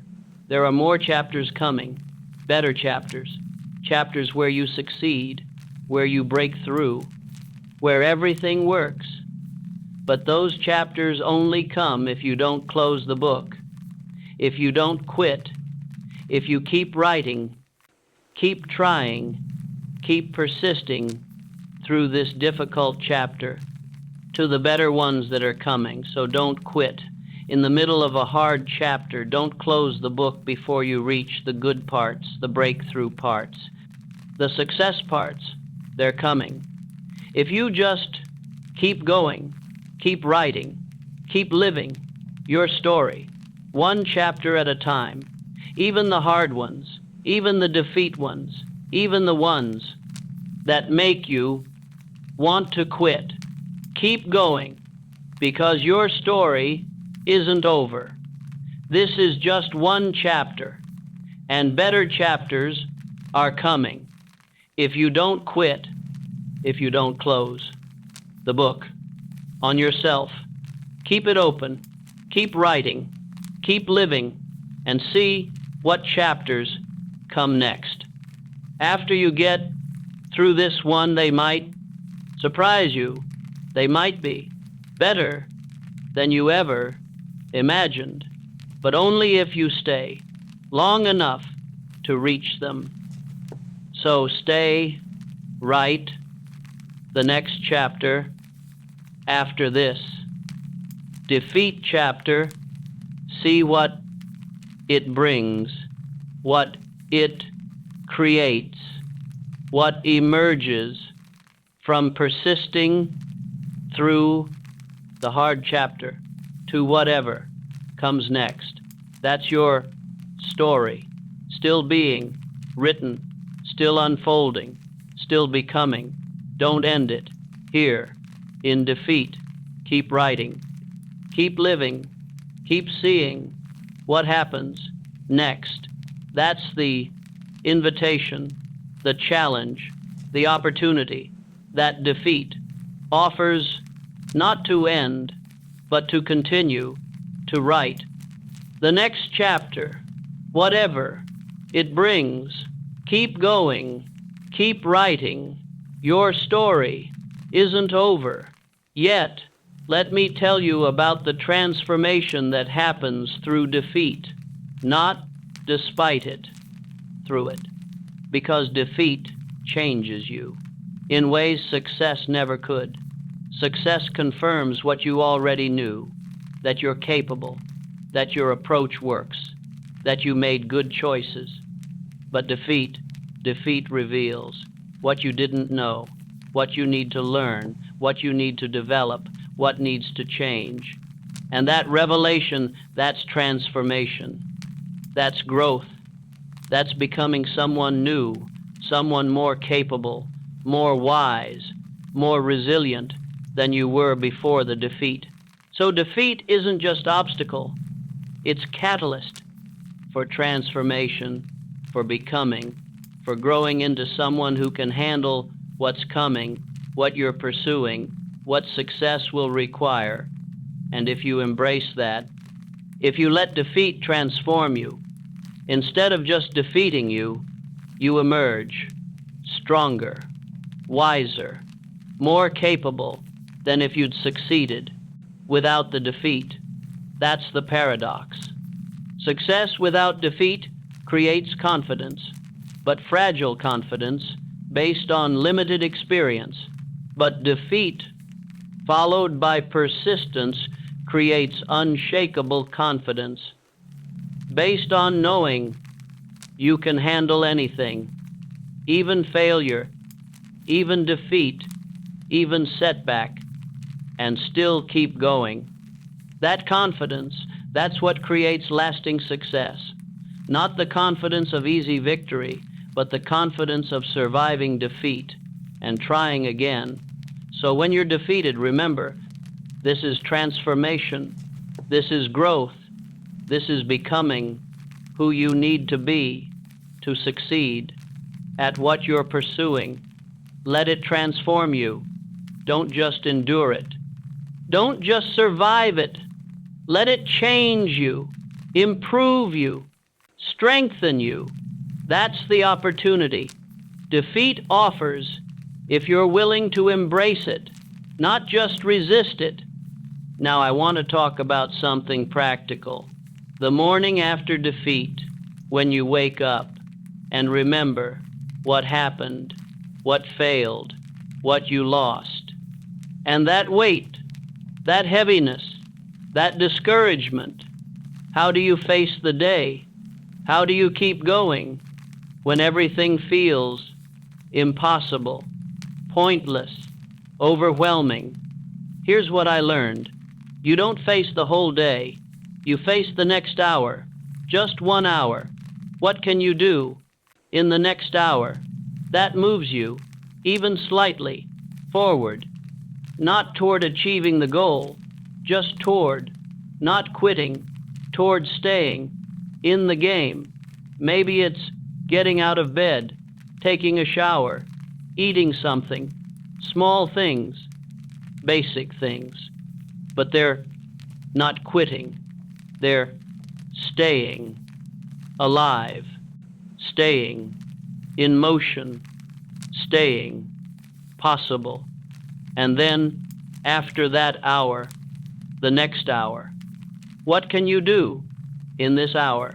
Maybe reach out to someone, maybe go for a walk, maybe do one small task related to your goal or not, just something that keeps you moving, keeps you engaged, keeps you here, and hour by hour you get through the day without quitting, without giving up, without closing the book.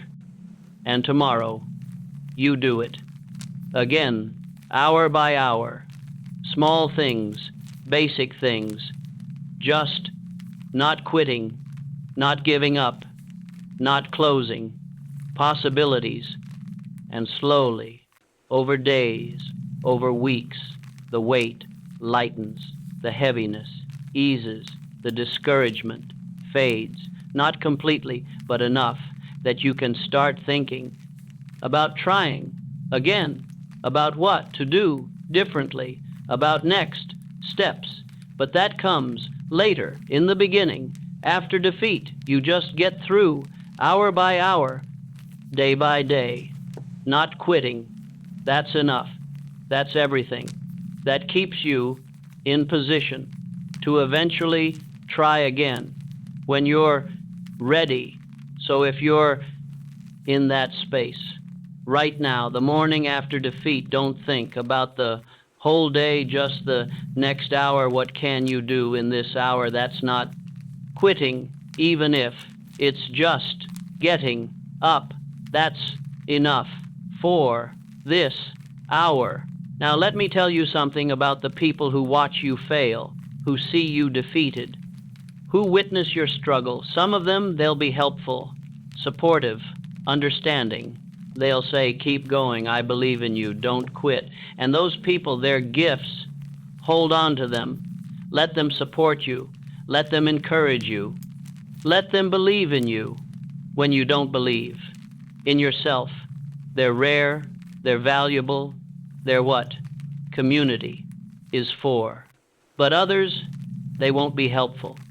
They'll say, "I told you so. You should have listened. You should quit. You're wasting your time." And those words, they hurt, they discourage, they make you want to quit just to prove them right, to stop the criticism, to end the judgment. But here's what I want you to understand. Their words say more about them than about you. They're projecting their own fears, their own limitations, their own regrets onto you. They quit when they were defeated, and they need you to quit too, to justify their own quitting, to prove that quitting was the right choice, but it wasn't, not for them and not for you. So don't let their words stop you. Don't let their fears become your reality. Don't let their limitations define your possibilities. They're wrong about you, about your potential, about what's possible. They're just speaking from their own pain, their own regret, their own unfinished stories. That's not about you. So hear their words. Acknowledge that they're there, but don't believe them. Don't let them in. Don't let them define what you do next. That's your choice, not theirs. Your life, not theirs. Your dreams, not theirs. So pursue them despite the critics, despite the doubters, despite the ones who tell you to. Quit, pursue anyway, and prove not to them, but to yourself that their words were wrong, that their limitations aren't yours, that their fears don't define you. That's freedom. That's power. That's success on your terms, not theirs. Now, I want to tell you about a pattern I've seen. In people who eventually succeed after many defeats, they develop a philosophy about defeat, a way of thinking about it that sustains them through the difficulties.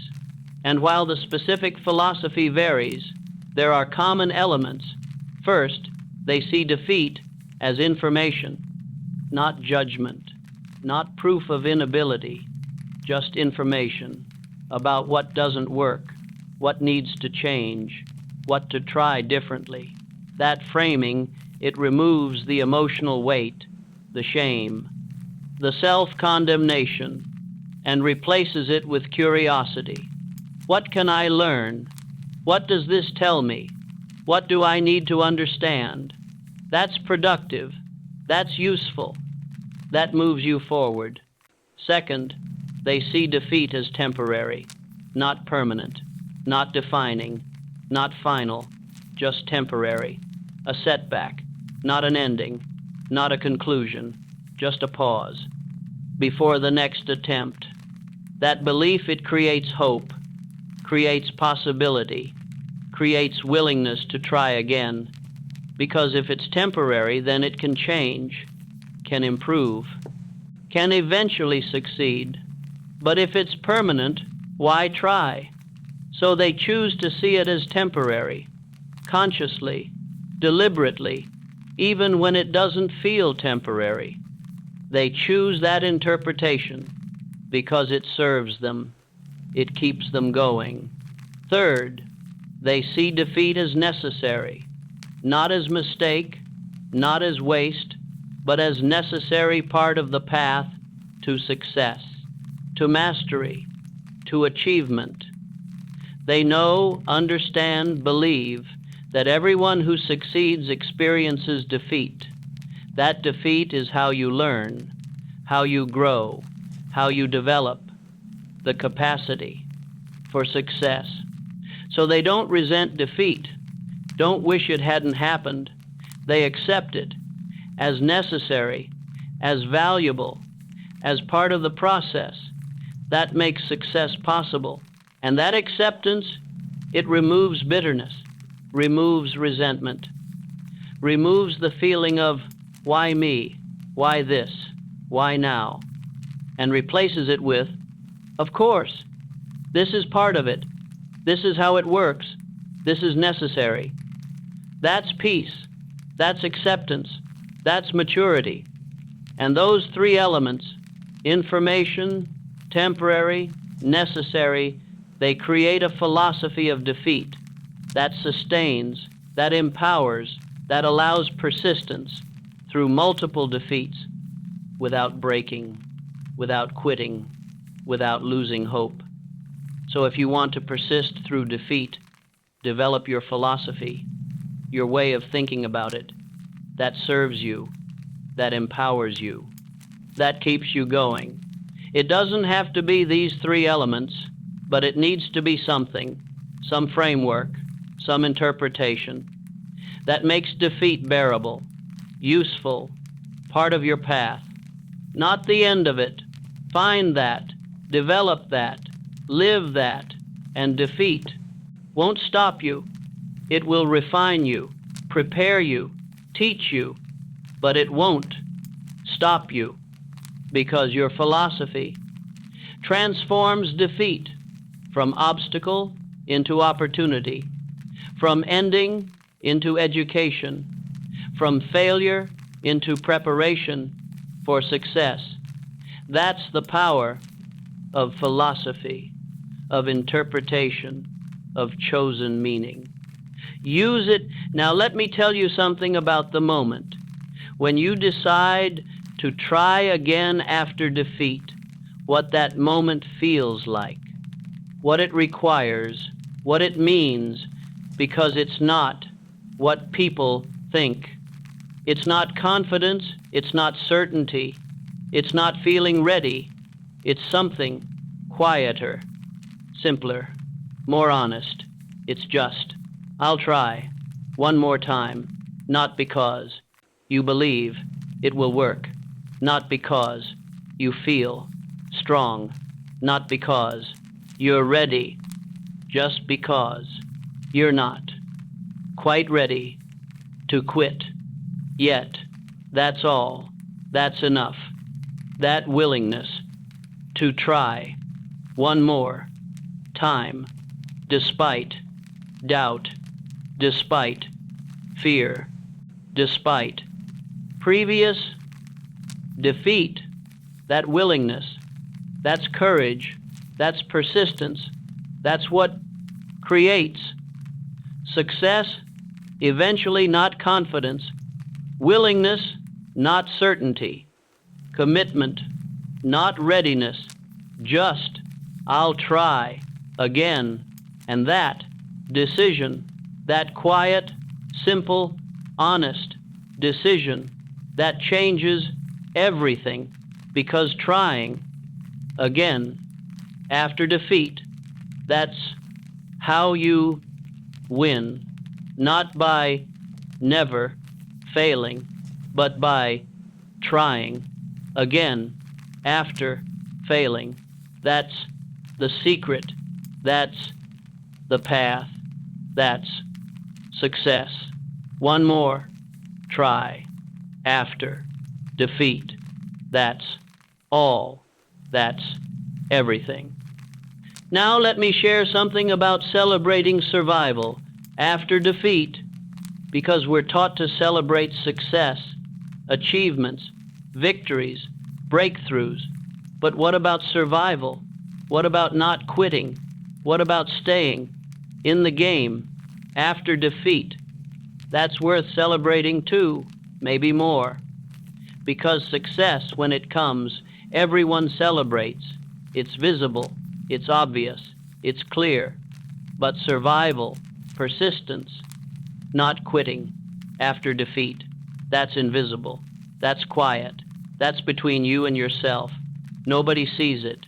Nobody knows how hard it was to not quit, to keep going, to stay after defeat. But you know, and that's worth acknowledging, celebrating, honoring. So after defeat, when you get through a day, a week without quitting, celebrate that. Acknowledge that. Honor that. You survived. You persisted. You stayed. That's success. Of a different kind. Not outcome success, but process success. Character success. The success of not quitting, when quitting would have been so easy, so understandable, so justified. You didn't quit, you stayed. And that's worth everything. So celebrate your survival, your persistence, your staying power. Don't wait for the final success to celebrate. Celebrate now the fact that you're still here, still trying, still believing, still possible. That's success. Right now, in this moment, you haven't quit. That's victory. Acknowledge it, feel it, honor it. You're doing something extraordinary by not quitting after defeat. Most people don't. Most people quit, but you're still here, still in the game. That's remarkable. That's worthy of celebration. So celebrate your persistence. Now let me tell you about the accumulation of defeats. When you've experienced not just one, but many, when defeat feels like a pattern, not an exception. When you're wondering, why does this keep happening? Why do I keep failing? Am I just not capable?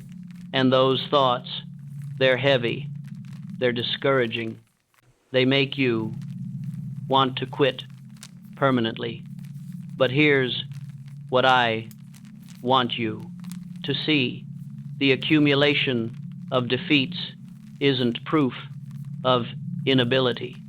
It's proof of ambition. You're attempting something hard, something that requires multiple attempts, something significant.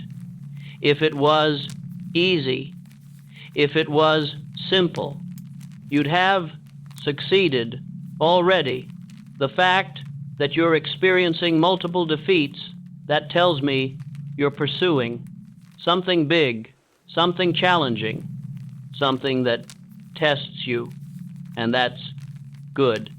That means you're not playing small, not staying safe, not pursuing easy things.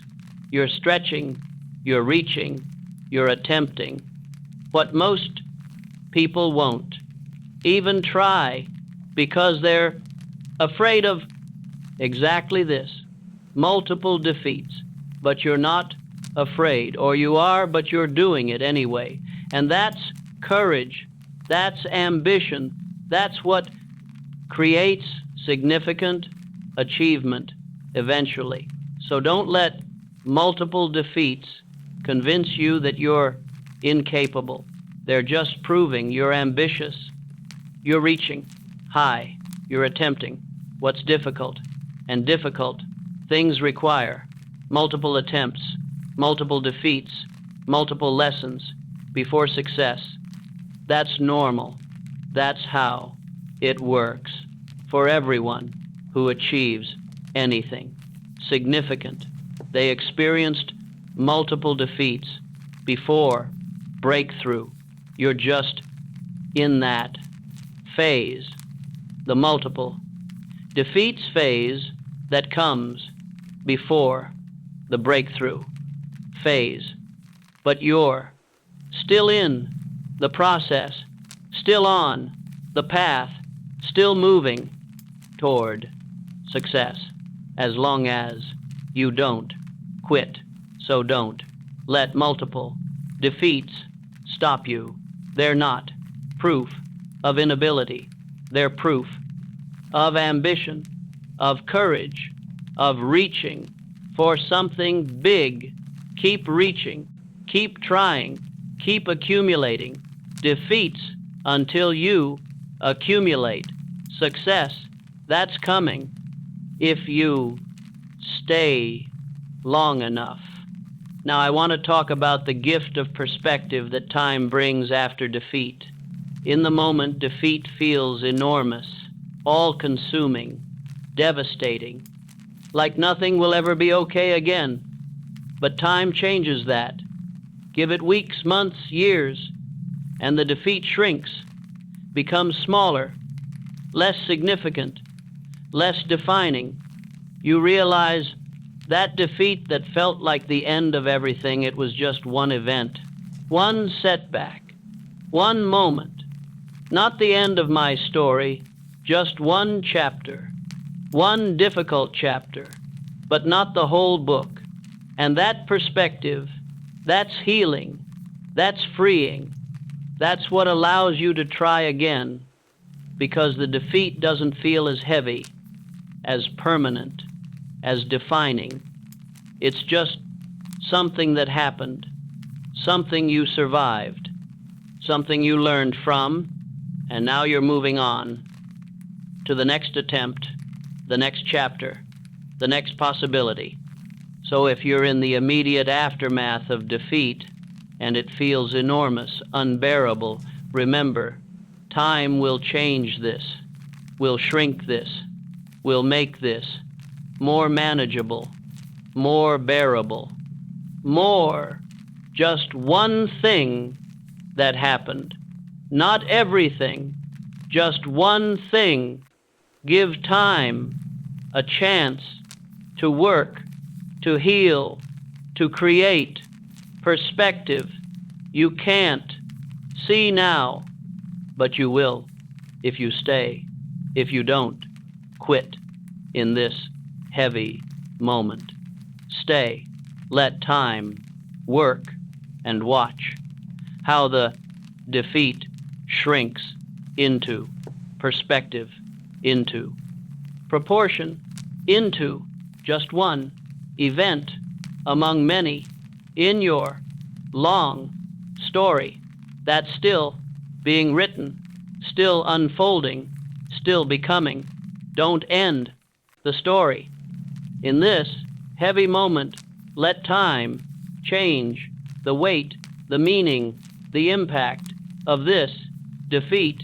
It will, if you give it time and stay to see what perspective time brings. Now let me tell you something Hill discovered about the difference between people who succeed and people who don't. After defeat, it wasn't intelligence, wasn't talent, wasn't resources, wasn't even strategy. It was something simpler, more fundamental, more available to everyone. It was interpretation, how they interpreted the defeat. Successful people interpreted defeat as temporary, as feedback, as preparation, as necessary part of the path, while unsuccessful people interpreted defeat as permanent, as proof of inability, as sign to quit. Same defeat, different interpretation, different outcome. And the interpretation, that's a choice. You choose how to see your defeat, what meaning to assign it, what story to tell yourself about it. And that choice, that determines whether you try again or quit, whether you persist or give up, whether you eventually succeed or remain defeated. So when you're defeated, be conscious of your interpretation. What story are you telling yourself about this defeat? What meaning are you assigning it? Is it empowering? Does it serve you? Does it help you persist? Or is it disempowering? Does it hurt you? Does it make you want to quit? And if it's the latter, if your interpretation isn't serving you, Change it. Choose a different interpretation, a different meaning, a different story. You have that power, that control, not over the defeat itself, but over how you interpret it, how you see it, what you make it mean. And that interpretation, that's everything. That's what determines what happens next. So choose wisely. Choose interpretations that serve you, that empower you, that help you persist. Not interpretations that defeat you, that disempower you, that make you quit. You control that. Use that power. Now let me tell you about something that happens as you persist through multiple defeats. You develop a kind of wisdom, a deep understanding about what really matters, what's truly important, what's worth pursuing, and what's not.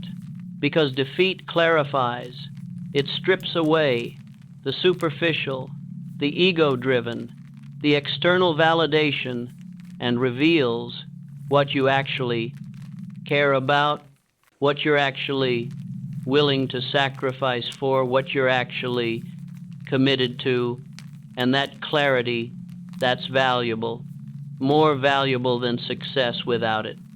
Because success without clarity about what matters leads to emptiness, to achievement that doesn't fulfill, to getting what you thought you wanted and discovering it doesn't matter.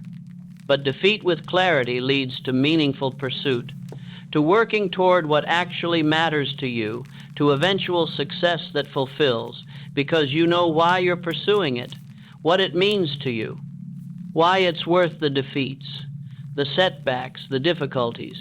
So don't rush past the defeats, use them to clarify what actually matters, what you're actually willing to sacrifice for, what's actually worth pursuing, and let that clarity guide you in your next attempts, in your approach, in your persistence, because pursuing what truly matters to you, that creates different energy, different commitment, different willingness to persist than pursuing what you think you should want or what would impress others or what seems like it should matter.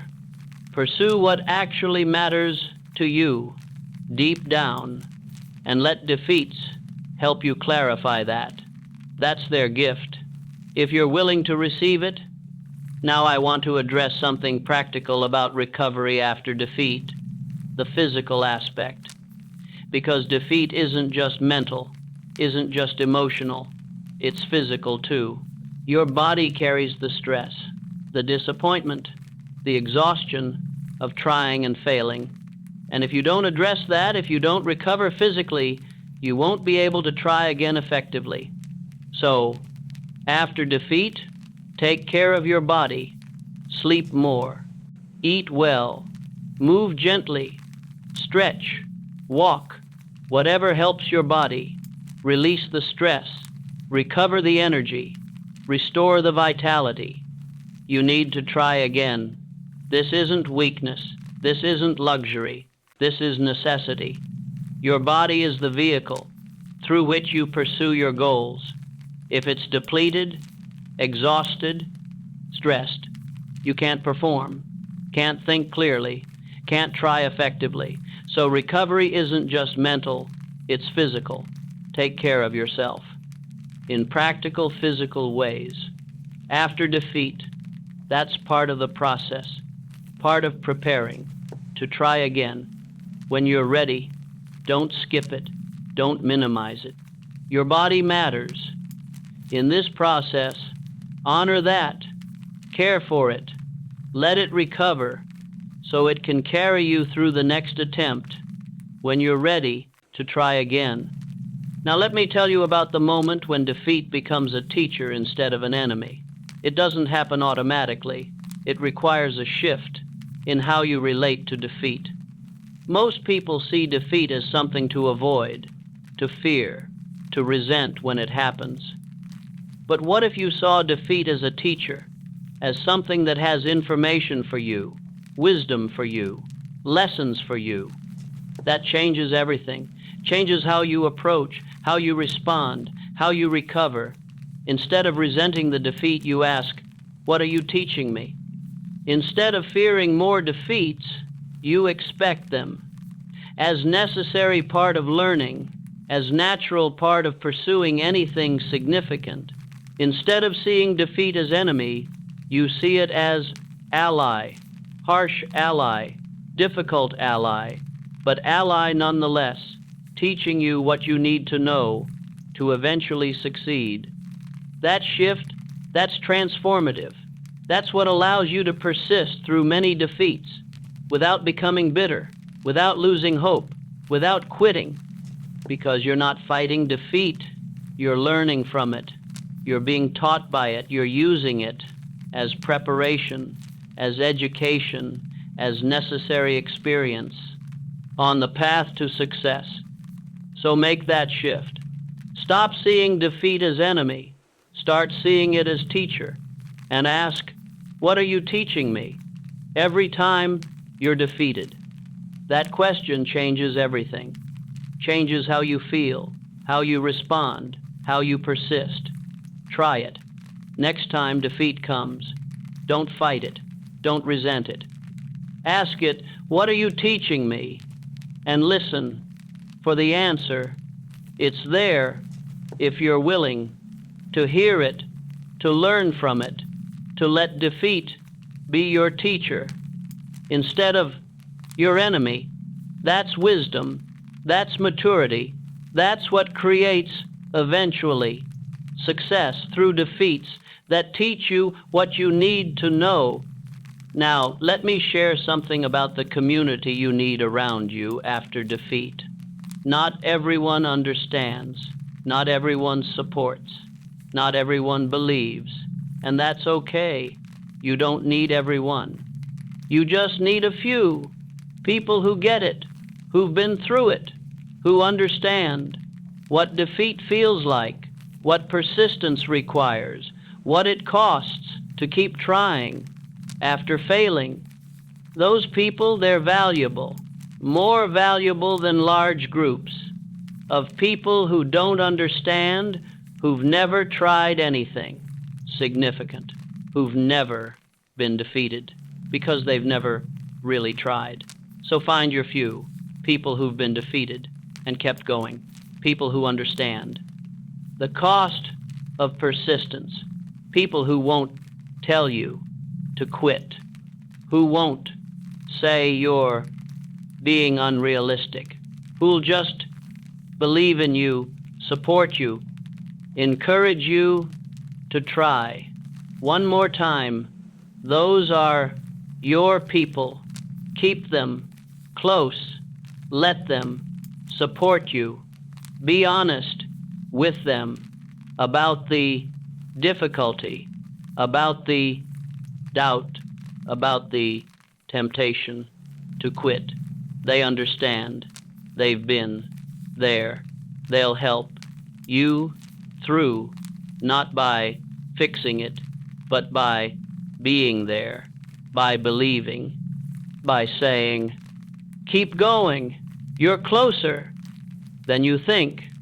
That's what you need after defeat. Not advice, not solutions, not criticism, just presence, belief, support from people who understand. Find them, keep them close. They're what helps you persist through multiple defeats to eventually success. We're at the end now. And I want to leave you with something final, something to carry with you. When you face your next defeat, your next setback, your next moment of wanting to quit, remember this. You're not alone in defeat. Everyone who's achieved anything significant has been where you are, has felt what you feel, has wanted to quit, just like you. The difference between them and those who didn't succeed isn't that they didn't experience defeat. It's that they didn't let defeat be the final word. They experienced it, felt it, processed it, and then they tried again, one more time. And sometimes that one more time was enough. Sometimes it took many more times. but they kept trying until eventually it worked. And you can do the same. You're capable of the same persistence, the same resilience, the same refusal to let defeat define you. You just have to choose it. Every day, every moment.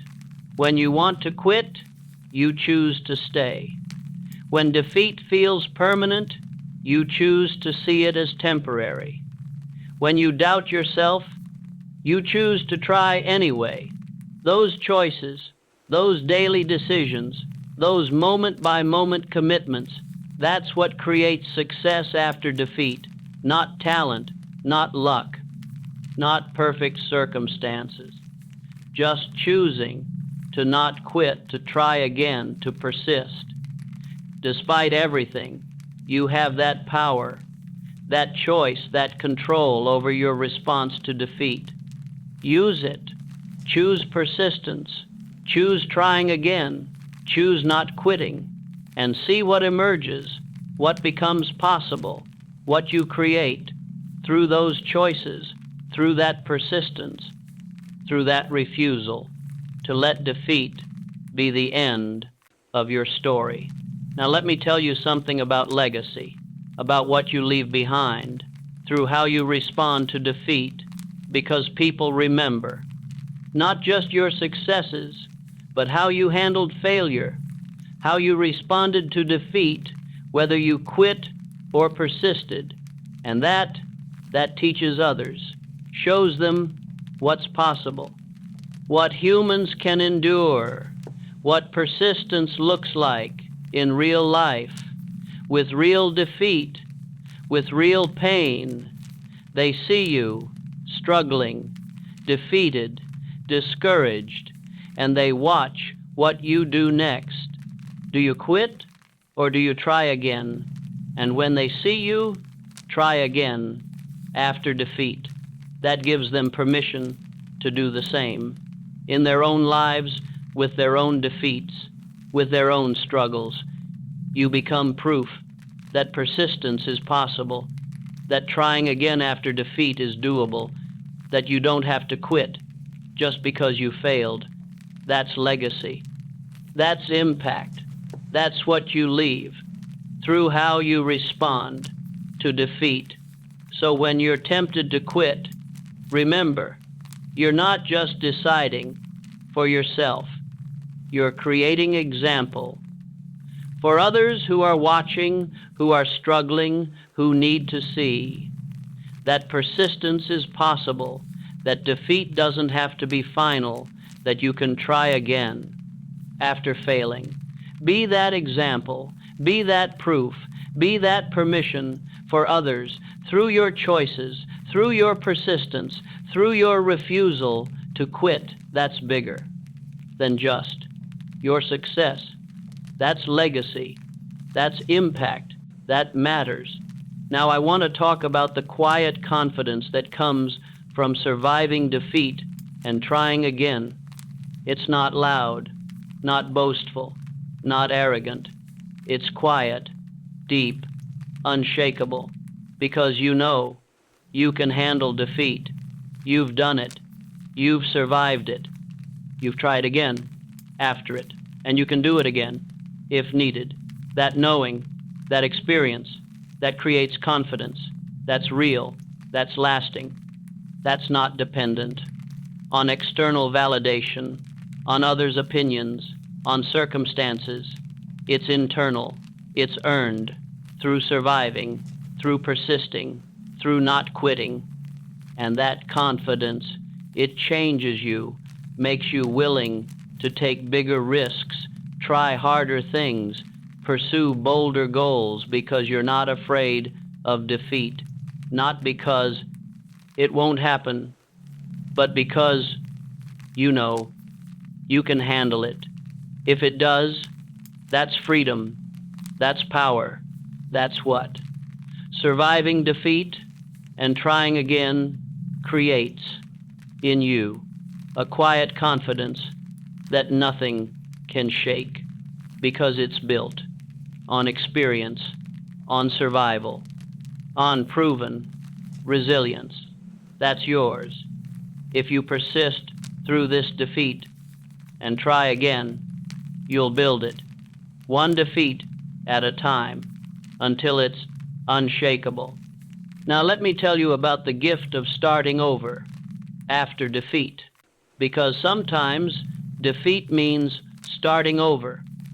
From the beginning, losing what you built, having to rebuild, and that feels devastating, exhausting, unfair. Why do I have to start over when I'd already come so far? But here's what I learned. Starting over isn't going back to the beginning. You're not the same person who started last time. You're different, more experienced, more skilled, more wise. From the defeat, from the attempt, from the lessons. So yes, you're starting the same task, the same goal, the same pursuit, but you're not the same. You're better, more capable, more prepared than last time. So starting over is actually starting from a higher level with more capacity, with more wisdom, with more skill than before. That's not going backward, that's spiraling. Upward, same point, higher level. That's growth, that's progress. Even when it looks like starting over. So don't despair if defeat means starting over. You're not losing everything. You're keeping the most important thing, what you learned, what you became through the attempt, and starting over with that. That's powerful. That's progress.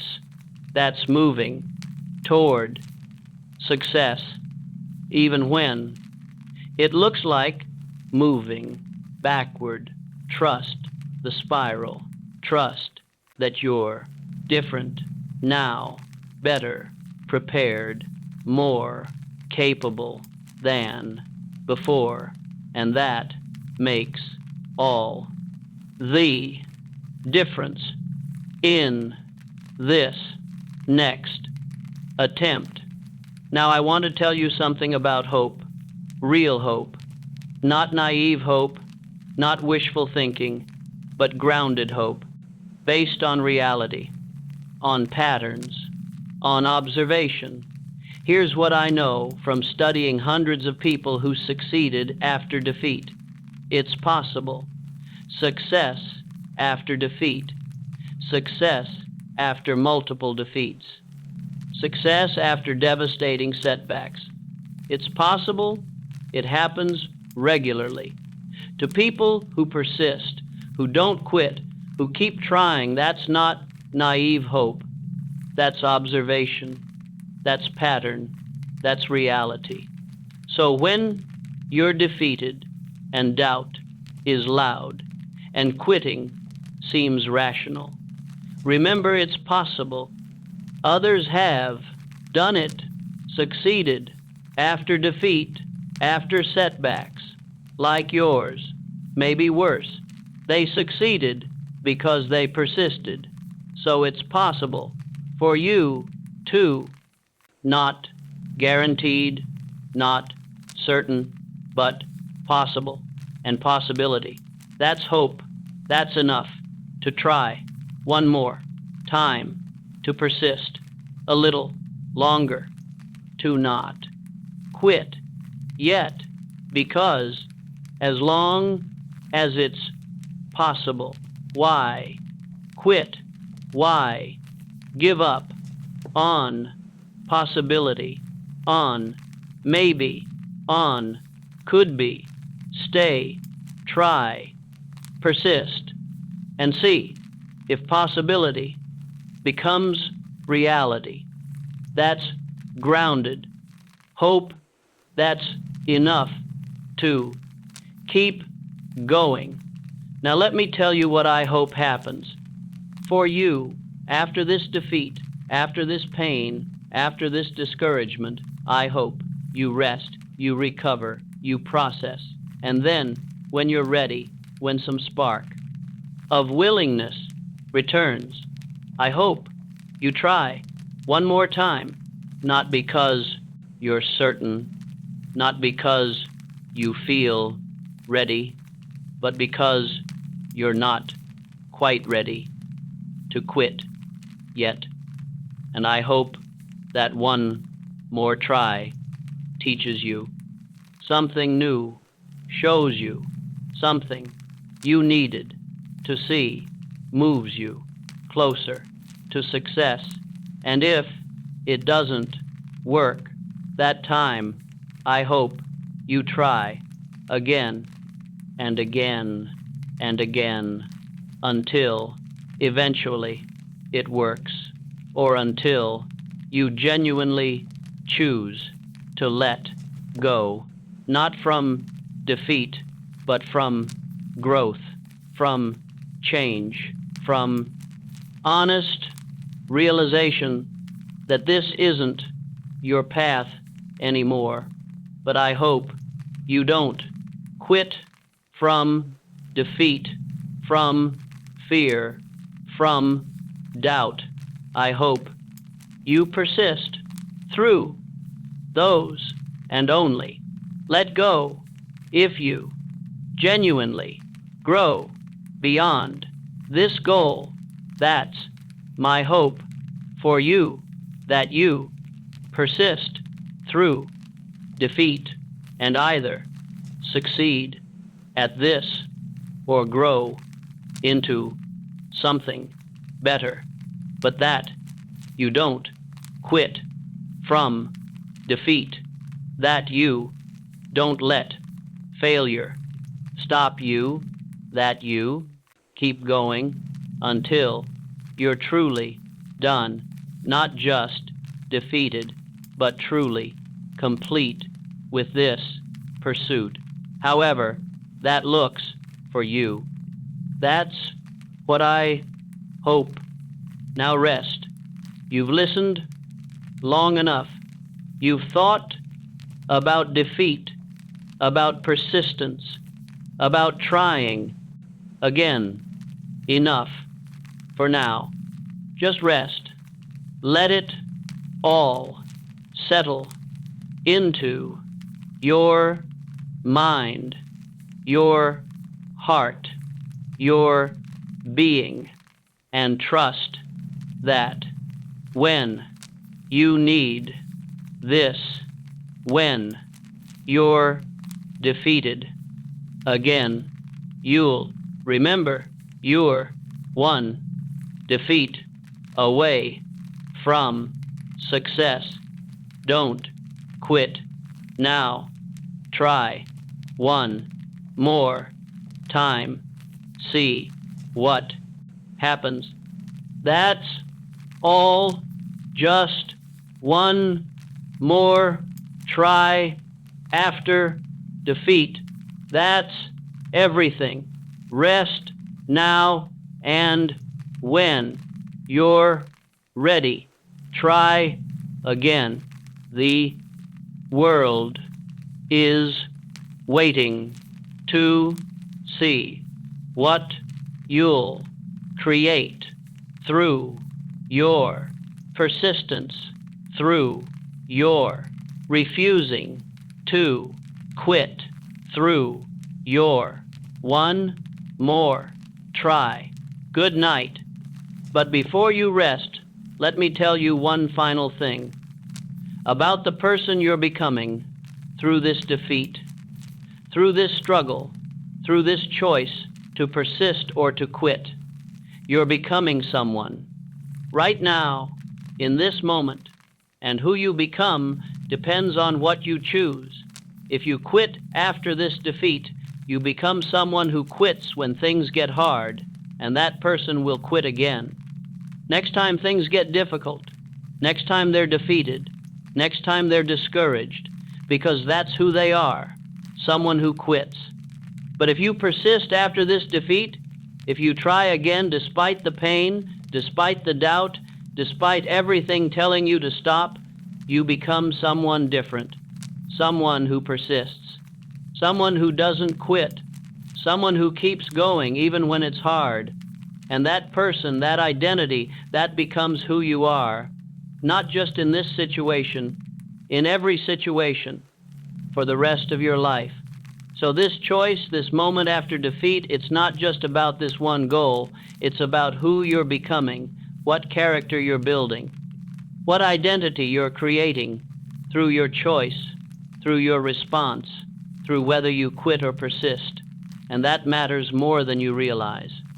Because who you become determines everything else. Every future challenge, every future defeat, every future opportunity. Your identity determines how you respond, who you become. So choose wisely, not just for this goal, but for who you want to be, for the rest of your life. Do you want to be someone who quits when things get hard, or someone who persists, someone who gives up when defeated, or someone who tries again? That's what you're choosing right now. Not just whether to try again, but who to become. Make that choice, consciously, deliberately, with full awareness of what you're creating through this choice, this moment. After defeat. And I'll tell you something else about the ripple effects of your choice. When you persist after defeat, when you try again despite the pain, you don't just affect yourself, you affect everyone who knows you, everyone who's watching, everyone who's aware of your struggle. They see you, not quitting, not giving up, not letting defeat stop you. And that inspires them, gives them permission, shows them it's possible to persist, to try again, to not quit. After defeat, you become proof, living proof. That persistence is possible. That defeat doesn't have to be final, that you can keep going, even when it's hard. And that proof, that example, that ripples out to your children, your friends, your community, people you don't even know, who hear your story, who see your persistence, and think, if they can do it, maybe I can too. That's impact. That's legacy. That's contribution. Beyond your personal success, beyond your individual achievement, you're showing others what's possible through persistence, through not quitting, through trying again after defeat. That matters more than you know, more than you'll ever see, but it's real, it's powerful, it's valuable. So when you're tempted to quit, when defeat feels too heavy, when you think, what's the point? Remember, it's not just about you. It's about everyone who's watching, everyone who needs to see. That persistence is possible. That defeat doesn't have to be final. That you can try again after failing. Be that example. Be that proof. Be that inspiration through your choice to persist, to not quit, to try again. That's bigger than you. That's legacy. That's impact. That's contribution to the world through your persistence. Now let me tell you about the moment when defeat transforms from enemy to ally. When you stop resenting it and start using it. When you stop fighting it and start learning from it. That moment, it's subtle, it's quiet, it's a shift in perception, in relationship, in understanding. You realize defeat isn't trying to stop you, it's trying to teach you. It's not trying to defeat you, it's trying to prepare you. It's not your enemy. It's your harsh teacher, your difficult mentor, your challenging guide, showing you what you need to know, what you need to develop, what you need to change to succeed. And once you see that, once you make that shift, Defeat loses its power to discourage you because you're not fighting it. You're learning from it. You're using it as fuel, as education, as preparation for eventual success. That shift, that's maturity, that's wisdom. That's what allows you to persist through many defeats without becoming bitter, without losing hope, without quitting. Because defeat isn't your enemy anymore, it's your teacher. And you're learning, growing, developing through each defeat, each lesson, each teaching, until you have what you need to succeed. That's the shift. Make it, and defeat becomes ally. Now rest, really rest. Stop thinking about defeat. Stop worrying about the future. Stop questioning yourself. Just rest in this moment, in this darkness, in this quiet.